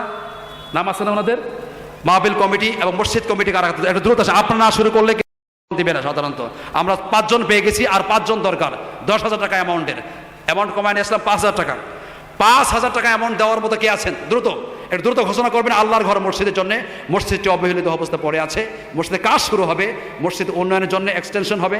লোক জায়গা হয় না সেখানে, কর্তৃপক্ষ আমাকে বললেন জায়গা হয় না, মসজিদটাকে অনেক বড় করা দরকার, এই জন্য অনেক ব্যয় সেখানে রয়েছে। রড লাগবে, সিমেন্ট লাগবে, বালি লাগবে। একটু দ্রুত ঘোষণা করেন। আমি দোয়া করে দেব এই ব্যক্তিগুলোকে আল্লাহ পাক যেন আশারে মুবাশশারাতের সাথে জান্নাতের মেহমান বানিয়ে দেয়। আল্লাহুম্মা আমিন। আর 5 জন দরকার, মাত্র 5 জন। 5,000, 3,000, 2,000। একটু দ্রুত ঘোষণা করেন। 5, 2, 3 কেউ আছেন এখানে? দ্রুত। কমিটির পক্ষ থেকে মাহফিল কমিটি, আমাদের নাম আমরা শুনতে পাইনি এখনো। মাহফিল কমিটি যারা আছেন, যারা কথা বললেন কিছুক্ষণ আগে আমার সাথে কথা বলে, তারা কোথায়? এবার থেকে আপনারা ঘোষণা করেন, তাড়াতাড়ি করেন। 2,000, 3,000। এখন কালেকশন ওয়াশ করতে গেলে আর সময় লাগে যাবে। আমি দ্রুত, প্রধান মেহমান চলে আসছে, উনি বসে আছেন, আর দেরি করা যাচ্ছে, রাত গভীর হয়ে যাচ্ছে। একটু দ্রুত। মহিলা প্যান্ডেলে মা বোনরাও আপনার নাম লেখাইতে পারবেন, নাম লিখে দিতে পারবেন, আপনাদের দোয়া করা হবে। আর 5 জন দরকার। সিমেন্ট বা রড, বালি, ধান, গম, পাট, যে যা পারেন এটা তাদের ঘোষণা করেন, দ্রুত ঘোষণা করেন। পৃথিবীতে বৈশ্বিক প্রভাবের কারণে খাদ্য মন্দা সৃষ্টি হয়ে যাচ্ছে। আল্লাহ পাক যেন ফসল আরো বাড়িয়ে দেয়, জমির ফসল 1 মণ, 2 মণ, 3 মণ, 4 মণ। দ্রুত ঘোষণা করেন। একটু দ্রুত সামনে থেকে আসে, একটু জিকির করেন। লা ইলাহা ইল্লাল্লাহ, লা ইলাহা ইল্লাল্লাহ। দ্রুত দ্রুত বসেন, বসেন, মেহমান চলে আসছে, বসেন। 2,000, 3,000 বা 1,000। সামন থেকে আল্লাহ রাসূল বলেছেন, আল্লাহর ঘরের জন্য কেউ দান করে পিতামাতার পক্ষ দিতে পারবেন, দাদা দাদির পক্ষ দিতে পারবেন, এই হাত দিয়ে দান করাও শেষ, এই হাত দিয়ে দান কবুল হওয়া শেষ। বলেন না সুবহানাল্লাহ। কিয়ামতের মাঠে প্রত্যেকটা ব্যক্তির দানকে আল্লাহ পাক এক একটা পাহাড় সমান করে ফেলবেন। কিসের সমান? ছোট হোক বড় হোক, পাহাড় সমান করে ফেলবেন। দেখা যাবে ওটা অমুকের দানের পাহাড়, লোহের আশ্চর্য হয়ে যাবে, এই পাহাড়টা কার? বলবে অমুকের দানের পাহাড়। বলেন না সুবহানাল্লাহ। এরকম দানের পাহাড় আমরা তৈরি করতে চাই। অনেকে তো হাত তুলছেন প্রথমে, জান্নাতের ভিতরে আমরা বালাখানা তৈরি করতে চাই। এরকম আমরা 5 জন পেয়েছি, আর 5 জন দরকার, 10 জনের মধ্যে 5 জন দরকার। 1000 হোক 2000 হোক, একটু দ্রুত শেয়ার করে আল্লাহর ঘর মসজিদের জন্য, এই ভুসি বিটা এই মসজিদের জন্য 1000 2000 যে যা পারেন দ্রুত বলেন, দ্রুত বলেন। সামন থেকে ময়দান এলাকায় আমি জানি এখানে অনেক অর্থ সম্পদশালী ব্যক্তি রয়েছেন, আল্লাহর ঘর। আর আমি এলাকার মানুষ হিসেবে আপনাদের কাছে দাবি উত্থাপন করেছি, এই জন্য আপনাদের কাছে আমার উদাত্ত আহ্বান। আমরা 5 জন পেয়েছি, সম্মানিত অতিথিবৃন্দ তারা দিয়েছেন। আপনাদের পক্ষ থেকে আমরা এখন এই মাঠ থেকে ঘোষণা পাইনি, মাঠ থেকে 1 মণ ধান 2 মণ ধান। আয় বলি, দাঁড়ান একটু দাঁড়ান, কয় মণ? 1000। হায় আল্লাহ তাআলা, আয় বলি, এই কোরআনুল কারীমের মাহফিলে আল্লাহর ঘর মসজিদের জন্য 1000 টাকা দান করেছে। আল্লাহ তুমি মেহেরবান, তার দানকে কবুল আর মঞ্জুর করে নেন। সকলেই আল্লাহুম্মা আমিন। আল্লাহ জান্নাতের ভিতরে হযরতে আইয়ুব আলাইহিস সালামের সাথে জান্নাতের মেহমান বানায় দিও। কি নাম? হ্যাঁ, জহিরুল ইসলাম, শহীদুল ইসলাম। কত? 1000। নাম লেখে তাড়াতাড়ি। হায় আল্লাহ তাআলা, শহীদুল ইসলাম, ইয়া রাব্বাল আলামিন, আল্লাহ তোমার ঘরের জন্য 1000 টাকা করেছে দান। আল্লাহ তুমি মেহেরবান, তার দানকে কবুল আর মঞ্জুর করে নেন, হায়াতুত তাইয়্যিবা দিয়ে দেন। সকলেই বলে আল্লাহুম্মা আমিন। আর দরকার 4 জন মাত্র, 4 জন যারা অনেক রোগে আক্রান্ত আছেন, কঠিন রোগে আক্রান্ত আছেন। আজকের মাহফিল থেকে তাদের জন্য দোয়া করে দিব, আল্লাহ পাক তাদেরকে যেন শেফায়ে নাজেলা কুল্লিয়া দিয়ে দেয়। সকলে আল্লাহুম্মা আমিন। আর 4 জন দরকার, 1000 2000 করে, আর 4 জন ব্যক্তি দরকার আমার। এবার থেকে মুরব্বীরা বসেন, কেউ উঠবে না, পরিবেশ নষ্ট করবে না, তখন পরিবেশ ভালো ছিল, একটু দ্রুত আসেন। আর 4 জন ব্যক্তি 1000 2000 করে আল্লাহর ঘর মসজিদের জন্য, আল্লাহর ঘরের জন্য 1000 বা 2000 করে, একটু দ্রুত আসেন। আমার প্যান্ডেল থেকে মাত্র আমরা 2 জনকে পেয়েছি, এতগুলো মানুষের মধ্যে মাত্র 2 জন পেয়েছি। মহিলা মা বোনদের থেকে নাম লেখাইতে পারবেন, মহিলা মা বোন থেকে লেখাইতে পারবেন। দোয়া করে দিব আল্লাহ পাক আপনাদের মনে নেক মাকসাদ যেন পুরা করে দেয়। আল্লাহুম্মা আমিন। এবার অ্যামাউন্ট কমে আসলে মাত্র 500 500 টাকা করে, 500 করে। আর 5 জন 4 জন লোক দরকার আমার, 500 টাকা করে। নাই এ বসে নাই, 500 টাকা, অনলি 500। আল্লাহর ঘর মসজিদে এই সুযোগ কিন্তু পাবেন না। কি নাম ভাই? দাঁড়ান, কি নাম? হ্যাঁ, নূর ইসলাম। নূর ইসলাম বারজানি থেকে এসেছেন উনি, নূর ইসলাম।